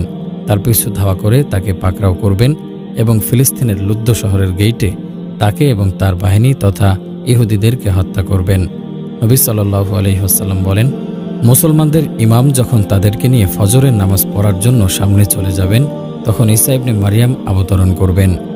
ইমাম যখন ঈসা আলাইহিস সালামের আগমন অনুভব করবেন, তখন তিনি পিছিয়ে আসতে চেষ্টা করবেন যাতে ঈসা আলাইহিস সালাম সামনে গিয়ে মানুষের ইমামতি করেন। ঈসা আলাইহিস সালাম ইমামের কাঁধে হাত রেখে বলবেন, তুমি সামনে যাও এবং তাদের নামাজ পড়াও, কারণ তোমার জন্যই এই নামাজের ইকামত দেয়া হয়েছে। অতঃপর তিনি ইমামতি করবেন। নামাজ শেষে তিনি দরজা খুলতে বলবেন। তারা দরজা খুলে দেবে। পিছনে তিনি দাজ্জালকে দেখতে পাবেন। তার সাথে থাকবে অস্ত্রশস্ত্রে সজ্জিত ৭০,০০০ ইহুদি। দাজ্জাল ঈসা আলাইহিস সালামকে দেখেই পানিতে লবণ গলার ন্যায় গলতে থাকবে এবং পালাতে চেষ্টা করবে। ঈসা আলাইহিস সালাম তাকে লক্ষ্য করে বলবেন, তোমাকে আমি একটি আঘাত করব যা থেকে তুমি কখনো রেহাই পাবে না। ঈসা আলাইহিস সালাম লুদ্দ শহরের পূর্ব গেইটে তাকে বর্ষা দিয়ে আঘাত করে হত্যা করবেন। অতঃপর আল্লাহ তাআলা ঈসা আলাইহিস সালামের মাধ্যমে ইহুদিদেরকে পরাজিত করবেন। আল্লাহর কোনো সৃষ্টির অন্তরালে ইহুদিরা পালাতে চাইলে আল্লাহ সেই সৃষ্টিকে কথা বলার শক্তি দেবেন। পাথর, গাছ, দেয়াল কিংবা চতুষ্পদ জন্তুর আড়ালে পালায়ন করলে সকলে বলবে, হে মুসলিম, হে আল্লাহর বান্দা, আমার পেছনে একজন ইহুদি লুকিয়ে আছে, আসো এবং তাকে হত্যা করো। তবে গারকাত নামক গাছের পিছনে লুকালে গারকাত গাছ কোনো কথা বলবে না। এটি ইহুদিদের গাছ বলে পরিচিত। ২. ইয়াজুজ মাজুজকে ধ্বংস করবেন। ইয়াজুজ মাজুজের আগমন কিয়ামতের একটি অন্যতম বড় আলামত। এ ব্যাপারে একটু পরে বিস্তারিত আলোচনা হবে। এখানে যা বলা প্রয়োজন তা হল, দাজ্জালের ফিতনা খতম করার পর ইয়াজুজ মাজুজের দলেরা পৃথিবীতে নতুন করে মহাবিপর্যয় সৃষ্টি করবে। এই বাহিনীর মোকাবেলা করা মুসলমানদের জন্য অসম্ভব হয়ে পড়বে। তাই ঈসা আলাইহিস সালাম আল্লাহর কাছে এই বাহিনীকে ধ্বংস করার জন্য প্রাণ খুলে দোয়া করবেন। আল্লাহ তাআলা তার দোয়া কবুল করবেন এবং ইয়াজুজ মাজুজের বাহিনীকে সমূলে খতম করে দেবেন। 3 সমস্ত মতবাদ ধ্বংস করে ইসলামী শাসন ব্যবস্থা কায়েম করবেন। ঈসা আলাইহিস সালাম আগমন করে ইসলামী শরীয়তের অনুসরণ করবেন। আল্লাহর কিতাব এবং আমাদের নবীর সুন্নাত দিয়ে বিচার ফায়সালা করবেন। সেই সময়ে ইসলাম ছাড়া বাকি সমস্ত মতবাদ মিটিয়ে দেবেন। এজন্যই তিনি খ্রিস্টান ধর্মের প্রতীক হিসেবে ব্যবহৃত ক্রুশ চিহ্ন ভেঙে ফেলবেন, শূকর হত্যা করবেন, ইহুদি খ্রিস্টানদের কাছ থেকে জিজিয়া গ্রহণ প্রত্যাখ্যান করবেন, ইসলাম অথবা হত্যা ছাড়া অন্য কিছু গ্রহণ করবেন না। মোট কথায় শরীয়তকে নতুনভাবে সংস্কার করার জন্য এবং সর্বশেষ নবীর আদর্শকে বাস্তবায়ন করার জন্য তিনি পৃথিবীতে আগমন করবেন। 4 ঈসা আলাইহিস সালামের সময়কালে মানুষের সুখ শান্তি ও নিরাপত্তা। সহিহ হাদিস থেকে জানা যায় যে ঈসা আলাইহিস সালামের সময়কালে ব্যাপক সুখ শান্তি, নিরাপত্তা ও বরকত বিরাজ করবে। আল্লাহ রাব্বুল আলামিন তার বান্দাদেরকে এ সমস্ত জিনিস দ্বারা সম্মানিত করবেন। মানুষে মানুষে হিংসা বিদ্বেষ উঠে যাবে এবং সকল মানুষ কালেমায়ে তাইয়্যিবা তথা ইসলামের ওপর একত্রিত হয়ে যাবে। নবী সাল্লাল্লাহু আলাইহি ওয়াসাল্লাম বলেন, আমার উম্মতের ভিতরে ন্যায় বিচারক শাসক এবং ইনসাফ প্রতিষ্ঠাকারী নেতা হয়ে ঈসা আলাইহিস সালাম আগমন করবেন। তিনি খ্রিস্টান ধর্মের প্রতীক হিসেবে ব্যবহৃত ক্রুশ চিহ্ন ভেঙে ফেলবেন, শূকর হত্যা করবেন, ইহুদি খ্রিস্টানদের থেকে জিজিয়া গ্রহণ প্রত্যাখ্যান করবেন। সাদাকা গ্রহণ প্রত্যাখ্যান করা হবে, অর্থাৎ কোনো অভাবী মানুষ থাকবে না। সবাই আল্লাহর ফজলে ধনী হয়ে যাবে, কাজেই সাদাকা নেয়ার মতো কোনো লোক খুঁজে পাওয়া যাবে না। উট, ছাগল বা অন্য কোনো চতুষ্পদ জন্তুর প্রতি যত্ন নেওয়া হবে না। মানুষে মানুষে হিংসা বিদ্বেষ উঠে যাবে, বিষাক্ত সাপের বিষ চলে যাবে। শিশু বাচ্চারা বিষাক্ত সাপের মুখে হাত ঢুকিয়ে দেবে, কিন্তু সাপ শিশুকে কামড় দেবে না। এমনিভাবে শিশু ছেলে সিংহের পিঠে উঠে বসবে, কিন্তু সিংহ ছেলের কোনো ক্ষতি করবে না। ছাগল এবং নেকড়ে বাঘ একসাথে মাঠে চড়ে বেড়াবে, অর্থাৎ বাঘ ছাগলের রাখালের মতো হয়ে থাকবে। পানির মাধ্যমে গ্লাস যেমন পরিপূর্ণ হয়ে যায়, পৃথিবীও তেমনিভাবে শান্তিতে পরিপূর্ণ হয়ে যাবে। সকলের কথা একই হবে, পৃথিবীতে আল্লাহ ছাড়া অন্য কারো ইবাদত করা হবে না। যুদ্ধ বিগ্রহ বন্ধ হয়ে যাবে, কুরাইশদের রাজত্ব ছিনিয়ে নেওয়া হবে। জমিন একেবারে খাঁটি রৌপ্যের মতো পরিষ্কার হয়ে যাবে। আদম আলাইহিস সালামের জামানা থেকে শুরু করে তখন পর্যন্ত সকল প্রকার ফল ও ফসল উৎপন্ন হবে। অন্য বর্ণনায় আছে, পাহাড়ের উপরে বীজ ছিটিয়ে দিলে সেখানেও ফসল উৎপন্ন হবে। একটি আঙ্গুরের থোকা এমন বড় হবে যে একদল মানুষ তা খেয়ে পরিতৃপ্ত হয়ে যাবে। একটি ডালিম একদল মানুষের জন্য যথেষ্ট হবে। বলদ গরুর দাম বেড়ে যাবে এবং কয়েক পয়সা দিয়ে ঘোড়া ক্রয় করা যাবে। গরুর দাম বাড়ার এবং ঘোড়ার দাম কমার কারণ হলো সমস্ত জমিন চাষাবাদের উপযোগী হয়ে যাবে, কাজেই গরুর প্রয়োজন হবে বেশি। অপরপক্ষে যুদ্ধ বিগ্রহ থাকবে না বলে ঘোড়ার কোনো মূল্যই থাকবে না। ঈসা আলাইহিস সালাম পৃথিবীতে কতদিন থাকবেন? ঈসা আলাইহিস সালাম পৃথিবীতে কতদিন থাকবেন এ ব্যাপারে 2 ধরনের মত পাওয়া যায়। কোনো বর্ণনায় আছে তিনি 7 বছর অবস্থান করবেন, আবার কোনো বর্ণনায় আছে 40 বছরের কথা। নবী সাল্লাল্লাহু আলাইহি ওয়াসাল্লাম বলেন, ফায়ামকুসু ফিল আরদি 40 সানাতান সুম্মা ইউতাওয়াফা ফায়ুসাল্লি আলাইহিল মুসলিমুন। অতঃপর তিনি 40 বছর পৃথিবীতে অবস্থান করে মৃত্যুবরণ করবেন। মুসলমানরা তার জানাজা নামাজ পড়ে দাফন করবে। মুসলিম শরীফে আছে, সুম্মা ইয়ামকুসুন নাসু 7 সিনিনা লাইসা বাইনা ইসনাইনি আদাওয়া। অতঃপর মানুষেরা পৃথিবীতে 7 বছর শান্তিতে বসবাস করবে, পরস্পরের মধ্যে কোনো প্রকার হিংসা বিদ্বেষ থাকবে না।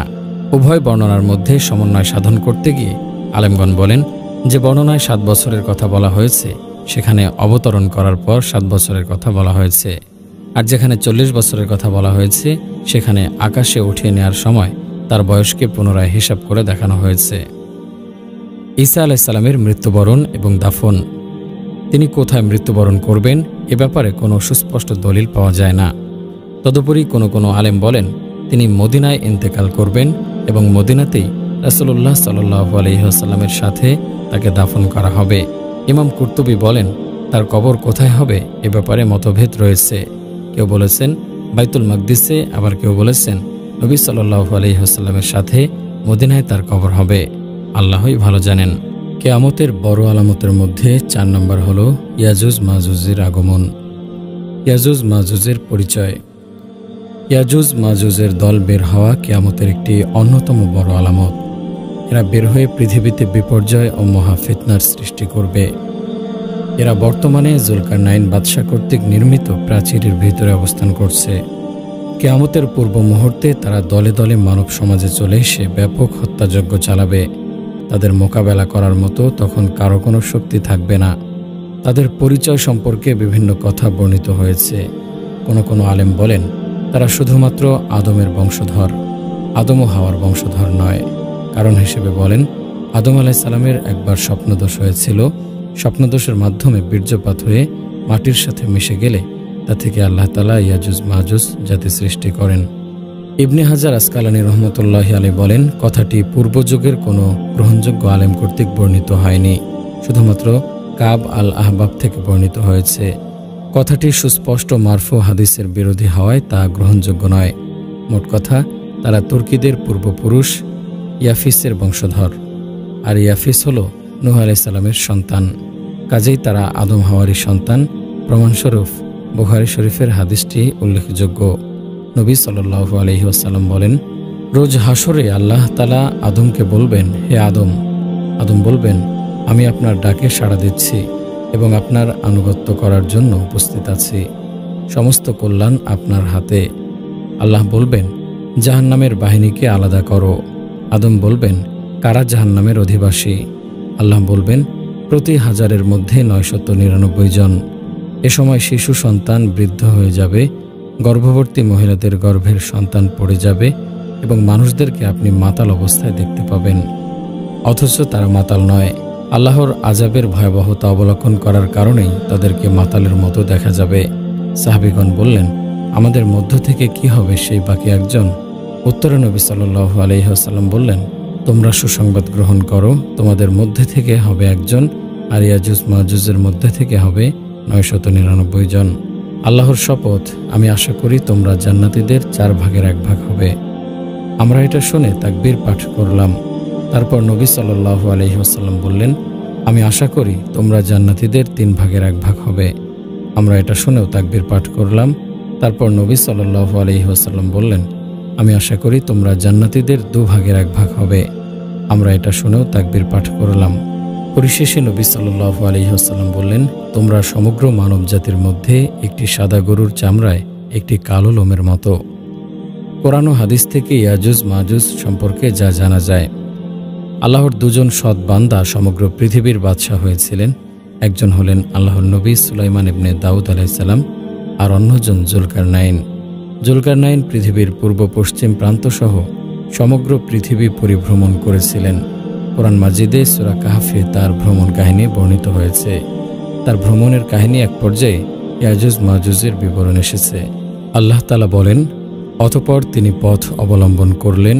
চলতে চলতে তিনি যখন 2 পাহাড়ের মধ্যবর্তী স্থানে পৌঁছলেন, তখন তথায় এমন এক জাতির সন্ধান পেলেন যারা তার কথা একেবারেই বুঝতে পারছিল না। তারা বলল, হে জুলকারনাইন, ইয়াজুজ ও মাজুজ পৃথিবীতে অশান্তি সৃষ্টি করছে। আমরা কি আপনাকে বিনিময় স্বরূপ কর প্রদান করব, এই শর্তে যে আপনি আমাদের ও তাদের মাঝখানে একটি প্রাচীর নির্মাণ করে দিবেন? জুলকারনাইন বললেন, আমার প্রভু আমাকে যে ক্ষমতা দিয়েছেন তাই যথেষ্ট। তোমরা আমাকে শ্রম দিয়ে সাহায্য করো, আমি তোমাদের ও তাদের মাঝখানে একটি মজবুত প্রাচীর তৈরি করে দেব। তোমরা লোহার পাত নিয়ে আসো। অতঃপর যখন 2 পাহাড়ের মধ্যবর্তী ফাঁকা স্থান পূর্ণ হয়ে লৌহ স্তূপ 2 পর্বতের সমান হলো, তখন জুলকারনাইন বললেন, তোমরা ফুঁক দিয়ে আগুন জ্বালাও। যখন ওটা আগুনে পরিণত হলো, তখন তিনি বললেন, তোমরা গলিত তামা আনয়ন করো, ওটা আগুনের উপর ঢেলে দেই। এভাবে প্রাচীর নির্মাণ সম্পন্ন হওয়ার পর ইয়াজুজ ও মাজুজ তা অতিক্রম করতে পারল না এবং তা ছিদ্র করতেও সক্ষম হল না। জুলকারনাইন বললেন, এটা আমার প্রভুর অনুগ্রহ। যখন আমার প্রভুর ওয়াদা পূরণের সময় কিয়ামত নিকটবর্তী হবে, তখন তিনি প্রাচীরকে ভেঙে চুরমার করে মাটির সাথে মিশিয়ে দেবেন। আমার প্রতিপালকের ওয়াদা অবশ্যই বাস্তবায়িত হবে। সেদিন আমি তাদেরকে ছেড়ে দেব দলের পর দলে সাগরের ঢেউয়ের আকারে, এবং সিংগায় ফুৎকার দেয়া হবে। অতঃপর আমি তাদের সকলকেই একত্রিত করব। আখিরি জামানায় কিয়ামতের পূর্বে পাহাড় ভেদ করে ইয়াজুজ ও মাজুজের আগমন সম্পর্কে আল্লাহ তাআলা অন্যত্র বলেন, এমনকি যখন ইয়াজুজ ও মাজুজকে মুক্ত করা হবে, তখন তারা প্রত্যেক উঁচু ভূমি থেকে দলে দলে ছুটে আসবে। যখন সত্য প্রতিশ্রুতি নিকটবর্তী হবে, তখন কাফেরদের চক্ষু স্থির হয়ে যাবে। তারা বলবে, হায় দুর্ভোগ আমাদের, আমরা তো ছিলাম এ বিষয়ে উদাসীন, বরং আমরা ছিলাম জালেম। সূরা আম্বিয়া আয়াত 96 থেকে 97। এই আয়াতগুলো প্রমাণ করে যে আল্লাহ তাআলা ন্যায়পরায়ণ বাদশাহ জুলকারনাইনকে ইয়াজুজ মাজুজের বিশাল প্রাচীর নির্মাণের ক্ষমতা দিয়েছিলেন। যাতে তারা মানুষের মাঝে এবং পৃথিবীতে অশান্তি ও বিপর্যয় সৃষ্টি করতে না পারে। যখন নির্দিষ্ট সময় এসে যাবে এবং কিয়ামত নিকটবর্তী হবে, তখন উক্ত প্রাচীর ভেঙে যাবে। প্রচণ্ড বেগে তারা দলে দলে বের হয়ে আসবে। কোনো শক্তি তাদের সামনে দাঁড়াতে পারবে না। পৃথিবীতে তারা অশান্তি ও বিশৃঙ্খলা সৃষ্টি করবে, আর এটি হবে সিংহায় ফুঁক দেয়া দুনিয়া ধ্বংস ও কিয়ামত নিকটবর্তী হওয়ার অতি নিকটবর্তী সময়ে।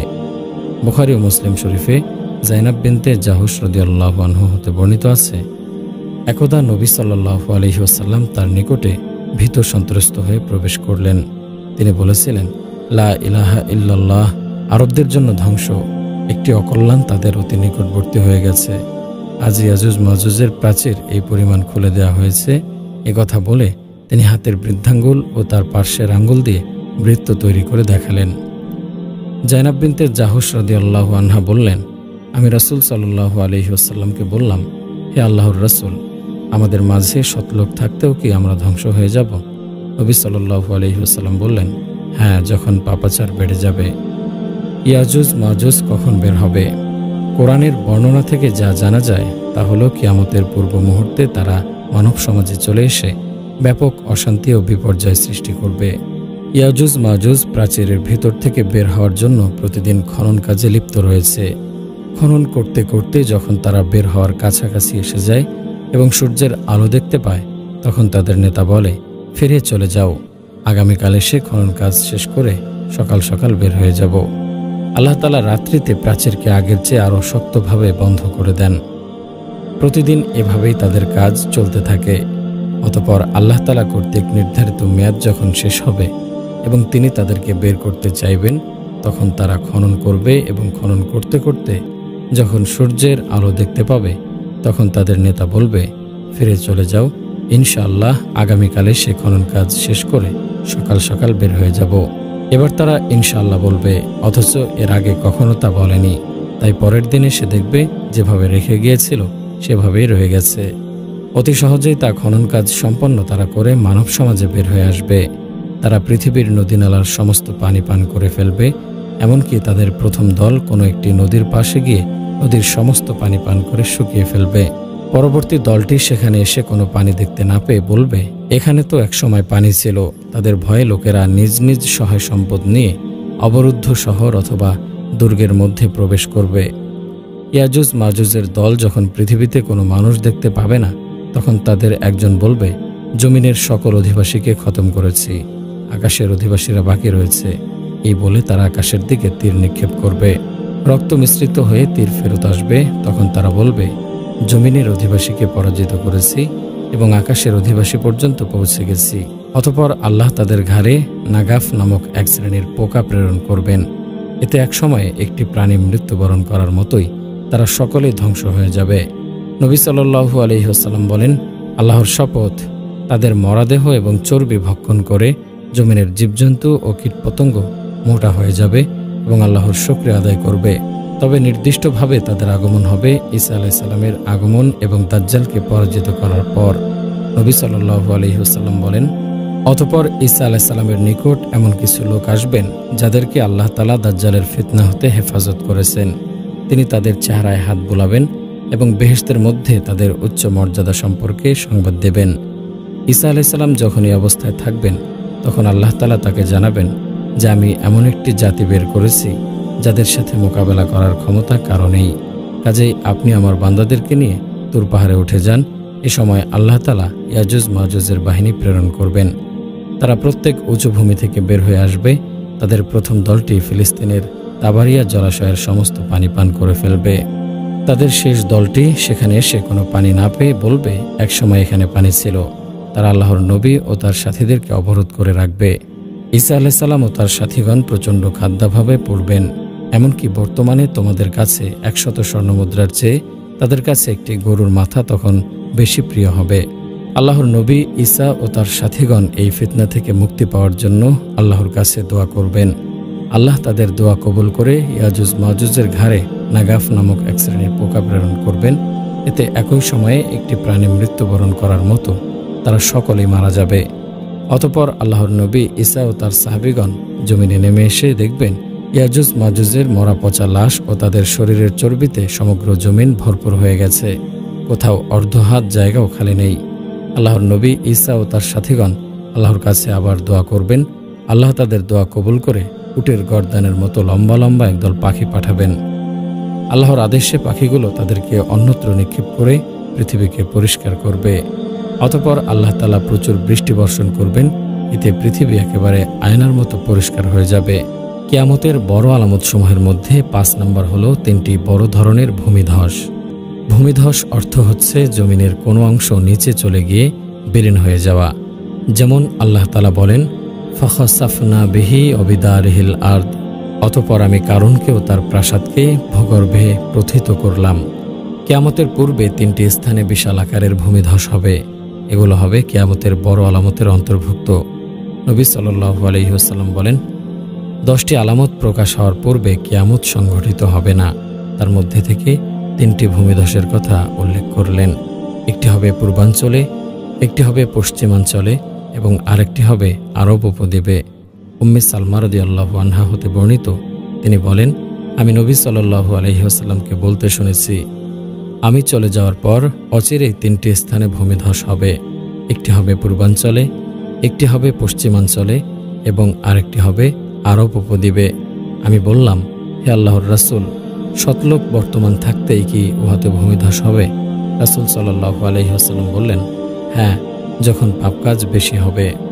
এই ভূমিধসগুলো কি হয়ে গেছে? কিয়ামতের অন্যান্য বড় আলামতের মতোই এই ভূমিধসগুলো এখনও সংঘটিত হয়নি।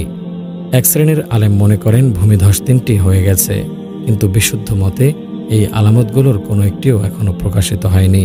এখানে সেখানে প্রায় আমরা যে সমস্ত ভূমিধসের সংবাদ পেয়ে থাকি সেগুলো কিয়ামতের ছোট আলামতের অন্তর্ভুক্ত। আর যে সমস্ত ভূমিধস কিয়ামত নিকটবর্তী হওয়ার আলামত হিসেবে প্রকাশিত হবে তা হবে অত্যন্ত বড় আকারে। পূর্ব, পশ্চিম এবং আরব উপদ্বীপের বিশাল এলাকা জুড়ে তা প্রকাশ হবে। মোট কথা, নবী সাল্লাল্লাহু আলাইহি ওয়াসাল্লাম যে 3টি ভূমিধসের খবর দিয়েছেন তা আখিরি জামানায় অবশ্যই সংঘটিত হবে। প্রতিটি মুসলিমের উপর তাতে বিশ্বাস করা ওয়াজিব।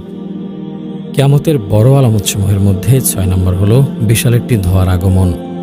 কিয়ামতের অন্যতম বড় আলামত হচ্ছে আখিরি জামানায় কিয়ামতের সন্নিকটবর্তী সময়ে বিশাল আকারের একটি ধোঁয়া বের হয়ে আকাশ এবং জমিনের মধ্যবর্তী খালি জায়গা পূর্ণ করে ফেলবে। এই ধোঁয়া মুমিন ব্যক্তিদেরকে সামান্য একটু সর্দি, কাশি ও জ্বরে আক্রান্ত করে দেবে। কাফেরদের শরীরের ভিতরে প্রচণ্ডভাবে প্রবেশ করবে, ফলে তাদের শরীর ফুলে যাবে এবং শরীরের প্রতিটি ছিদ্র দিয়ে ধোঁয়া বের হবে। এটি তাদের জন্য একটি যন্ত্রণাদায়ক আযাবে পরিণত হবে। আল্লাহ তাআলা বলেন, অতএব তুমি অপেক্ষা করো সেই দিনের, যেদিন আকাশ ধোঁয়ায় আচ্ছন্ন হবে এবং তা আচ্ছন্ন করে ফেলবে মানব জাতিকে। এটা হবে এক যন্ত্রণাদায়ক শাস্তি। তখন তারা বলবে, হে আমাদের প্রতিপালক, আমাদেরকে এই শাস্তি হতে মুক্তি দিন, আমরা ঈমান আনয়ন করব। তারা কি করে উপদেশ গ্রহণ করবে? তাদের কাছে তো এসেছে সুস্পষ্ট একজন রাসূল। অতঃপর তারা তাকে পৃষ্ঠ প্রদর্শন করে বলেছে, সে তো শেখানো কথা বলছে, সে তো একজন পাগল। আমি আযাব একটুখানি সরিয়ে নিচ্ছি, কিন্তু এরপরও তোমরা পূর্বের ন্যায় আচরণ করবে। সূরা দুখান আয়াত 10-15। মুসলিম শরীফে হুযায়ফা ইবনে উসাইদ রাদিয়াল্লাহু আনহু হতে বর্ণিত আছে, তিনি বলেন, একদা রাসূল সাল্লাল্লাহু আলাইহি ওয়াসাল্লাম আমাদের কাছে আগমন করলেন। আমরা তখন কিয়ামত সম্পর্কে আলোচনা করছিলাম। তিনি বললেন, যতদিন তোমরা 10টি আলামত না দেখো ততদিন কিয়ামত হবে না। 1 ধোঁয়া, 2 দাজ্জালের আগমন, 3 দাব্বা ভূগর্ভ থেকে নির্গত অদ্ভুত এক জানোয়ারের আগমন, 4 পশ্চিম আকাশে সূর্যোদয়, 5 ঈসা ইবনে মারিয়ামের আগমন, 6 ইয়াজুজ মাজুজের আবির্ভাব, 7 পূর্বে ভূমিধস, 8 পশ্চিমে ভূমিধস, 9 আরব উপদ্বীপে ভূমিধস, 10 সর্বশেষে ইয়ামান থেকে একটি আগুন বের হয়ে মানুষকে সিরিয়ার দিকে হাঁকিয়ে নেবে। তিনি আরো বলেন, নিশ্চয়ই তোমাদের প্রতিপালক তোমাদেরকে 3টি বিষয়ে সতর্ক করেছেন। 1 ধোঁয়া, যা মুমিনকে কেবল এক প্রকার সর্দিতে আক্রান্ত করে দেবে এবং কাফেরের শরীরের প্রতিটি ছিদ্র দিয়ে প্রবেশ করে প্রতিটি ছিদ্র দিয়ে বের হতে থাকবে। 2 ভূগর্ভ থেকে নির্গত অদ্ভুত এক জানোয়ারের আগমন, 3 দাজ্জালের আগমন। মোট কথা, কিয়ামতের নিকটবর্তী সময়ে ধোঁয়ার আলামতটি বের হয়ে সমগ্র পৃথিবী ছেয়ে ফেলবে। কোরআনের আয়াত ও বিশুদ্ধ হাদিসের মাধ্যমে প্রমাণিত বিধায় তাতে বিশ্বাস করা প্রত্যেক মুমিনের ওপর ওয়াজিব। কিয়ামতের বড় আলামতসমূহের মধ্যে 7 নম্বর হল পশ্চিম আকাশে সূর্যোদয় হবে। বর্তমানে প্রতিদিন পূর্ব দিক থেকে সূর্য উদিত হচ্ছে। আখেরি জামানায় কিয়ামতের সন্নিকটবর্তী সময়ে এই অবস্থার পরিবর্তন হয়ে পশ্চিম আকাশে সূর্যোদয় ঘটবে। এটি হবে কিয়ামতের অত্যন্ত নিকটবর্তী সময়ে। পশ্চিম আকাশে সূর্য ওঠার পর তাওবার দরজা বন্ধ হয়ে যাবে। কোরআন ও সহিহ হাদিসের মাধ্যমে এ বিষয়টি প্রমাণিত। আল্লাহ তাআলা বলেন, তারা শুধু এ বিষয়ের দিকে চেয়ে আছে যে তাদের কাছে ফেরেশতা আগমন করবে কিংবা আপনার পালনকর্তা আগমন করবেন, অথবা আপনার পালনকর্তার কোনো নিদর্শন আসবে। যেদিন আপনার পালনকর্তার কোনো নিদর্শন এসে যাবে, তখন এমন ব্যক্তির ঈমান কোনো উপকারে আসবে না যে পূর্ব থেকে ঈমান আনয়ন করেনি কিংবা স্বীয় বিশ্বাস অনুযায়ী কোনো সৎ কাজ করেনি। হে নবী, আপনি বলুন, তোমরা অপেক্ষা করতে থাকো, আমরা অপেক্ষা করতে থাকলাম। সূরা আনআম আয়াত 158। অধিকাংশ মুফাসসিরে কোরআনের মতে অত্র আয়াতে কোনো নিদর্শন বলতে পশ্চিম দিক থেকে সূর্যোদয়কে বোঝানো হয়েছে। ইবনে জারির আত-তাবারি বলেন, আয়াতে বর্ণিত নিদর্শনটি পশ্চিম আকাশ থেকে সূর্য উদিত হওয়াই অধিক বিশুদ্ধ, কারণ এ ব্যাপারে অনেক সহিহ হাদিস বর্ণিত হয়েছে। নবী সাল্লাল্লাহু আলাইহি ওয়াসাল্লাম বলেন, যতদিন পশ্চিম দিক থেকে সূর্য উদিত হবে না, ততদিন কিয়ামত হবে না। যখন পশ্চিম দিক থেকে সূর্য উদিত হবে এবং মানুষ তা দেখতে পাবে, তখন সকলেই ঈমান আনবে। তখন এমন ব্যক্তির ঈমান কোনো উপকারে আসবে না যে পূর্ব থেকে বিশ্বাস স্থাপন করেনি কিংবা সেও বিশ্বাসের উপর আমল করেনি। 2 নবী সাল্লাল্লাহু আলাইহি ওয়াসাল্লাম আরও বলেন, নিশ্চয় আল্লাহ তাআলা দিনের বেলায় অপরাধকারীদের তাওবা কবুল করার জন্য সারা রাত স্বীয় হাত প্রসারিত করে রাখেন এবং রাতের বেলায় অপরাধকারীদের তাওবা কবুল করার জন্য সারা দিন তার হাত প্রসারিত করে রাখেন। পশ্চিম আকাশ দিয়ে সূর্য উদয় হওয়ার পূর্ব পর্যন্ত এভাবে তাওবার দরজা খোলা থাকবে। পশ্চিম আকাশে সূর্য ওঠার পর তাওবার দরজা বন্ধ হয়ে যাবে। আল্লাহ তাআলা অত্যন্ত পরম দয়াময় ও ক্ষমাশীল। বান্দা গুনাহ করে যখন তার কাছে ক্ষমা চায়, তখন তিনি খুশি হন এবং বান্দার গুনাহ ক্ষমা করে দেন। পশ্চিম আকাশে সূর্য ওঠার পূর্ব পর্যন্ত তিনি বান্দার তাওবা কবুল করতে থাকবেন, কিন্তু যখন পশ্চিম আকাশে সূর্য উঠে যাবে, তখন কারো ঈমান গ্রহণযোগ্য হবে না এবং ফাসিক ও গুনাহগারের তাওবাও কবুল হবে না। কারণ পশ্চিম আকাশে সূর্য উদিত হওয়া একটি বিরাট নিদর্শন, যা সে সময়কার প্রতিটি জীবিত ব্যক্তি দেখতে পাবে এবং প্রত্যেক কাফেরই কিয়ামত দিবসের প্রতি বিশ্বাস স্থাপন করবে, অথচ ইতিপূর্বে তারা অস্বীকার করত। মরণ উপস্থিত হওয়ার পর পাপী মুমিন ব্যক্তির মতোই হবে তাদের অবস্থা। মরণ উপস্থিত হওয়ার পর গুনাহগার বান্দার তাওবা যেমন কবুল হয় না, পশ্চিম আকাশে সূর্য ওঠার পর তেমনি কাফেরের ঈমান ও গুনাহগারের তাওবা কবুল হবে না। আল্লাহ তাআলা বলেন, তারা যখন আমার শাস্তি প্রত্যক্ষ করল, তখন বলল, আমরা এক আল্লাহর প্রতি বিশ্বাস করলাম এবং যাদেরকে আল্লাহর সাথে শরীক করতাম তাদেরকে পরিহার করলাম। অতঃপর তাদের এই ঈমান কোনো উপকারে আসলো না যখন তারা শাস্তি প্রত্যক্ষ করল। আল্লাহ তাআলার এই নীতি পূর্ব থেকে তার বান্দাদের মধ্যে প্রচলিত রয়েছে, সেখানে কাফেরেরা ক্ষতিগ্রস্ত হয়। ইমাম কুরতুবী পূর্ববর্তী জামানার আলেমদের থেকে বর্ণনা করে বলেন, পশ্চিম আকাশে সূর্য ওঠার পর ঈমান ও তাওবা কবুল না হওয়ার কারণ এই যে তখন অন্তরে ভয় ঢুকে যাবে, পাপ কাজ করার আশা আকাঙ্ক্ষা মিটে যাবে এবং শরীরের শক্তি শেষ হয়ে যাবে। কিয়ামত নিকটবর্তী হওয়ার সময় সকল মানুষ মৃত্যুর দ্বার প্রান্তে উপস্থিত ব্যক্তির ন্যায় হয়ে যাবে। তাই পশ্চিম আকাশে সূর্য দেখে কেউ তাওবা করলে তার তাওবা কবুল হবে না, যেমন মালাকুল মউতকে দেখে তাওবা করলে কারো তাওবা কবুল হয় না। ইমাম ইবনে কাসির বলেন, সেদিন যদি কোনো কাফের ঈমান এনে মুসলমান হয়ে যায়, তার ঈমান গ্রহণ করা হবে না। সেদিনের পূর্বে যে ব্যক্তি মুমিন থাকবে, সে যদি ঈমানদার হওয়ার সাথে সাথে সৎকর্মপরায়ণ হয়ে থাকে, তাহলে সে মহান কল্যাণের ওপর থাকবে। আর যদি সে গুনাহগার বান্দা হয়ে থাকে এবং পশ্চিম আকাশে সূর্য উঠতে দেখে তাওবা করে, তার তাওবা কবুল হবে না। কিয়ামতের বড় আলামতসমূহের মধ্যে 8 নম্বর হল দাব্বাতুল আরদ। আখেরি জামানায় কিয়ামতের সন্নিকটবর্তী সময়ে জমিন থেকে দাব্বাতুল আরদ নামক এক অদ্ভুত জন্তু বের হবে। জন্তুটি মানুষের সাথে কথা বলবে। এটি হবে কিয়ামত নিকটবর্তী হওয়ার অন্যতম সর্বশেষ ভয়াবহ আলামত। পশ্চিম আকাশে সূর্য উদিত হওয়ার পর তাওবার দরজা বন্ধ হয়ে গেলে এটি বের হবে। সহিহ হাদিস থেকে জানা যায় যে পশ্চিম আকাশে সূর্য ওঠার কিছুক্ষণ পরই জমিন থেকে এই অদ্ভুত জানোয়ারটি বের হবে। তাওবার দরজা যে একেবারে বন্ধ হয়ে গেছে, এ কথাটিকে চূড়ান্তভাবে প্রমাণ করার জন্য সে মুমিনদেরকে কাফের থেকে নির্দিষ্ট চিহ্নের মাধ্যমে আলাদা করে ফেলবে। মুমিনের কপালে লিখে দেবে মুমিন এবং কাফেরের কপালে লিখে দেবে কাফের। এ ব্যাপারে কোরআন থেকে যা জানা যায়, কোরআন মাজিদের সূরা নামলের ৮২ নং আয়াতে আল্লাহ তাআলা বলেন, ওয়াইজা ওয়াকাল কওলু আলাইহিম আখরাজনা লাহুম দাব্বাতাম মিনাল আরদি তুকাল্লিমুহুম আন্নান নাসা কানু বিআয়াতিনা লা ইউকিনুন। যখন প্রতিশ্রুতি কিয়ামত দিবস নিকটবর্তী হবে, তখন আমি তাদের সামনে ভূগর্ভ থেকে একটি প্রাণী নির্গত করব। সে মানুষের সাথে কথা বলবে এ বিষয়ে যে মানুষ আমার নিদর্শনসমূহে বিশ্বাস করত না। ইবনে কাসির বলেন, আখেরি জামানায় মানুষ যখন নানা পাপাচারে লিপ্ত হবে, আল্লাহর আদেশ পালন বর্জন করবে এবং দিনকে পরিবর্তন করবে, তখন আল্লাহ তাআলা তাদের সামনে এই জন্তুটি বের করবেন। ইবনে আব্বাস রাদিয়াল্লাহু আনহু বলেন, জন্তুটি মানুষের মতোই কথা বলবে। প্রাণীটির কাজ কি হবে এবং কি বিষয়ে মানুষের সাথে কথা বলবে, এ ব্যাপারে আল্লামা আলুসি বলেন, আয়াতে উল্লেখিত কোরআনের বাণীটি হবে তার কথা, অর্থাৎ আন্নান নাসা কানু বিআয়াতিনা লা ইউকিনুন।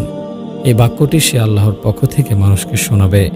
মর্ম এই যে আজকের পূর্বে অনেক মানুষই আল্লাহর আয়াত ও নিদর্শনসমূহে বিশ্বাস করেনি, বিশেষ করে কিয়ামতের আলামত ও তা সংঘটিত হওয়ার বিষয়ে। এমনকি আমার আগমনের বিষয়েও অনেক মানুষ বিশ্বাস করত না। এখন সে সময় এসে গেছে এবং আমিও বের হয়ে এসেছি। দাব্বাতুল আরদ সম্পর্কে হাদিস থেকে যা অবগত হওয়া যায়, মুসলিম শরীফে হুযায়ফা রাদিয়াল্লাহু আনহু হতে বর্ণিত হয়েছে, তিনি বলেন, একদা রাসূল সাল্লাল্লাহু আলাইহি ওয়াসাল্লাম আমাদের নিকট আগমন করলেন। আমরা তখন কিয়ামতের আলামত সম্পর্কে আলোচনা করছিলাম। তিনি বললেন, যতদিন তোমরা 10টি আলামত না দেখবে ততদিন কিয়ামত হবে না। 1 ধোঁয়া, 2 দাজ্জালের আগমন, 3 ভূগর্ভ থেকে নির্গত দাব্বাতুল আরদ নামক অদ্ভুত এক জানোয়ারের আগমন, 4 পশ্চিম দিক থেকে সূর্যোদয়, 5 ঈসা ইবনে মারিয়ামের আগমন, 6 ইয়াজুজ মাজুজের আবির্ভাব, 7 পূর্বে ভূমিধসন, 8 পশ্চিমে ভূমিধসন, 9 আরব উপদ্বীপে ভূমিধসন, 10 সর্বশেষে ইয়ামান থেকে একটি আগুন বের হয়ে মানুষকে সিরিয়ার দিকে হাঁকিয়ে নেবে। নবী সাল্লাল্লাহু আলাইহি ওয়াসাল্লাম বলেন, দাব্বাতুল আরদ নামক একটি প্রাণী বের হবে এবং মানুষের নাকে চিহ্ন দেবে। অতঃপর মানুষেরা পৃথিবীতে জীবনযাপন করবে। প্রাণীটি সকল মানুষের নাকে দাগ লাগিয়ে দেবে। এমনকি উট ক্রয়কারীকে যদি জিজ্ঞেস করা হয়, তুমি এটি কার কাছ থেকে ক্রয় করেছ, সে বলবে, আমি এটি নাকে দাগওয়ালা একজন ব্যক্তির নিকট থেকে ক্রয় করেছি। নবী সাল্লাল্লাহু আলাইহি ওয়াসাল্লাম আরও বলেন, দাব্বাতুল আরদ বের হবে, তার সাথে থাকবে মূসা আলাইহিস সালামের লাঠি এবং সুলাইমান আলাইহিস সালামের আংটি। কাফেরের নাকে সুলাইমান আলাইহিস সালামের আংটি দিয়ে দাগ লাগাবে এবং মূসা আলাইহিস সালামের লাঠি দিয়ে মুমিনের চেহারাকে উজ্জ্বল করে দেবে। লোকেরা খানার টেবিল ও দস্তরখানায় বসেও একে অপরকে বলবে, হে মুমিন, হে কাফের। প্রাণীটি হবে মানব জাতির কাছে পরিচিত চতুষ্পদ জন্তুসমূহের চেয়ে সম্পূর্ণ ভিন্ন প্রকৃতির। সেটি মানুষের সাথে কথা বলবে। প্রাণীটি কোন শ্রেণীর হবে এ নিয়ে আলেমগণ মতভেদ করেছেন। 1 ইমাম কুরতুবী বলেন, এটি হবে সালেহ আলাইহিস সালামের উটনির বাছুর। যখন কাফেরেরা উটনিকে হত্যা করে ফেলল, তখন বাছুরটি পাথরের মাঝে ঢুকে পড়েছিল। এটি আল্লাহ তাআলার অনুমতিক্রমে কিয়ামতের পূর্বে বের হয়ে আসবে। ইমাম কুরতুবী বলেন, এটি বিশুদ্ধ মত। তার এ কথা গ্রহণযোগ্য নয়, কারণ তিনি যে হাদিস দিয়ে দলিল গ্রহণ করেছেন তার সনদে এমন একজন রাবী বর্ণনাকারী আছেন যার বর্ণনা গ্রহণযোগ্য নয়। 2 কেউ কেউ বলেছেন এটি হবে দাজ্জালের হাদিসে বর্ণিত জাসসাসা, গোয়েন্দা।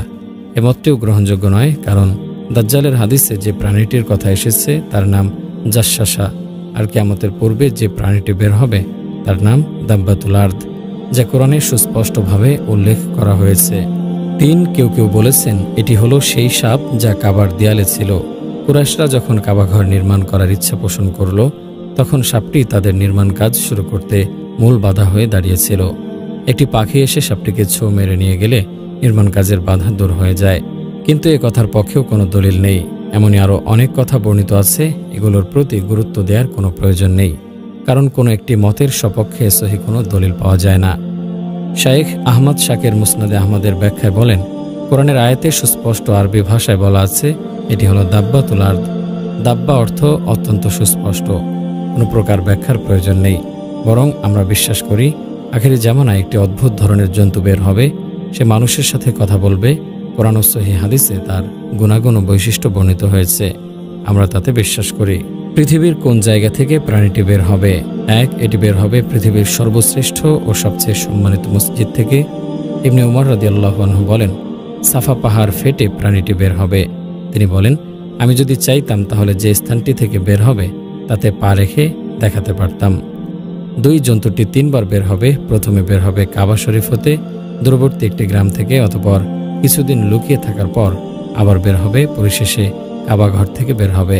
এ ব্যাপারে আরও কথা বর্ণিত আছে। সব মিলিয়ে আমরা বলবো মক্কা শরীফ থেকে দাব্বাতুল আরদ বের হবে, অতঃপর সমগ্র পৃথিবীতে ভ্রমণ করবে।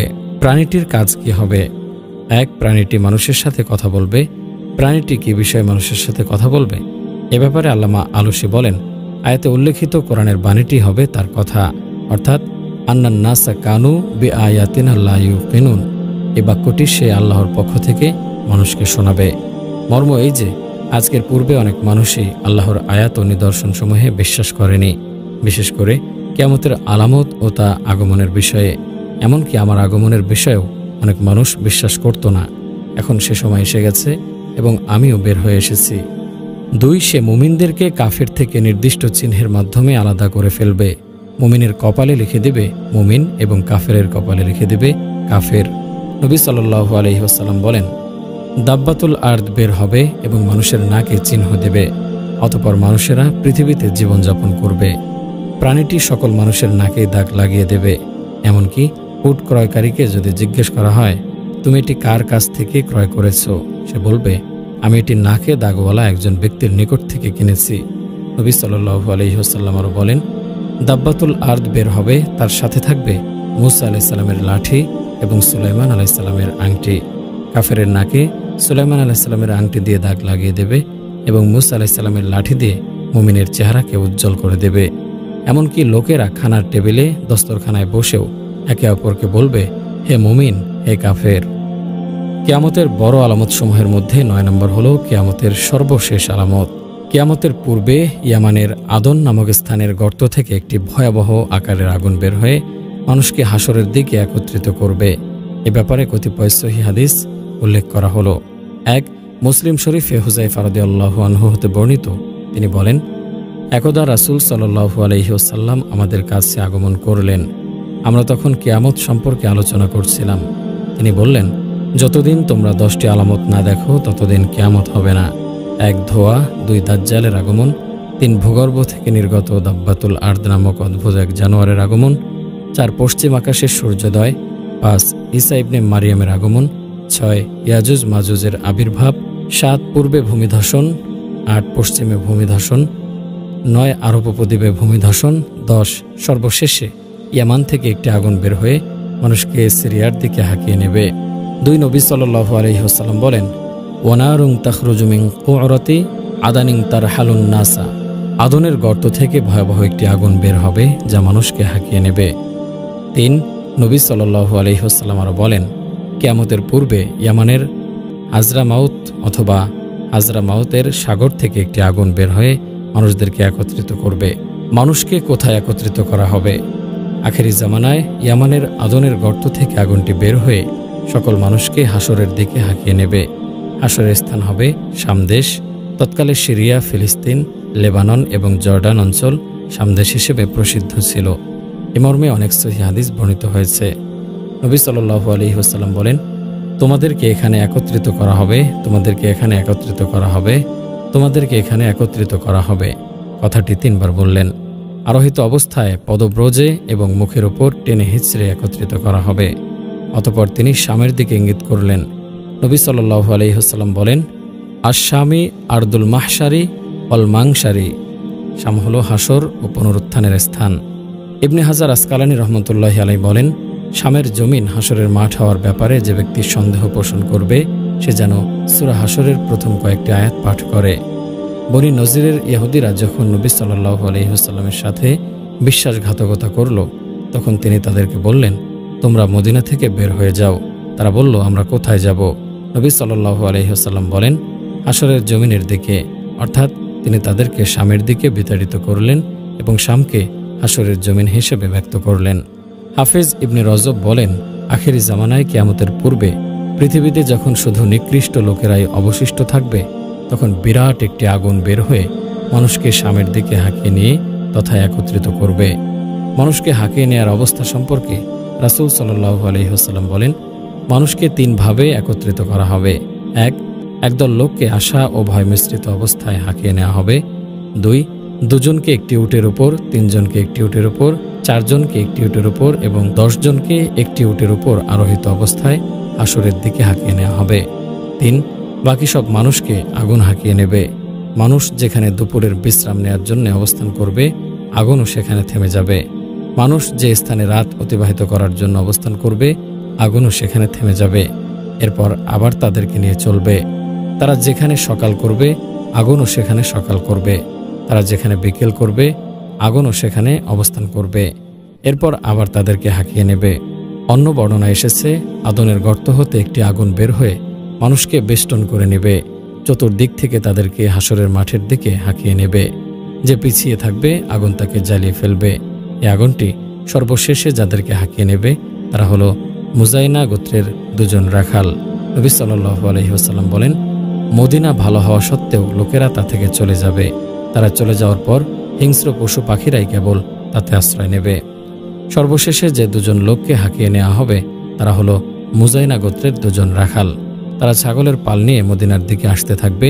মদিনার কাছে এসে দেখবে হিংস্র পশু পাখিরা মদিনাতে বসবাস শুরু করেছে।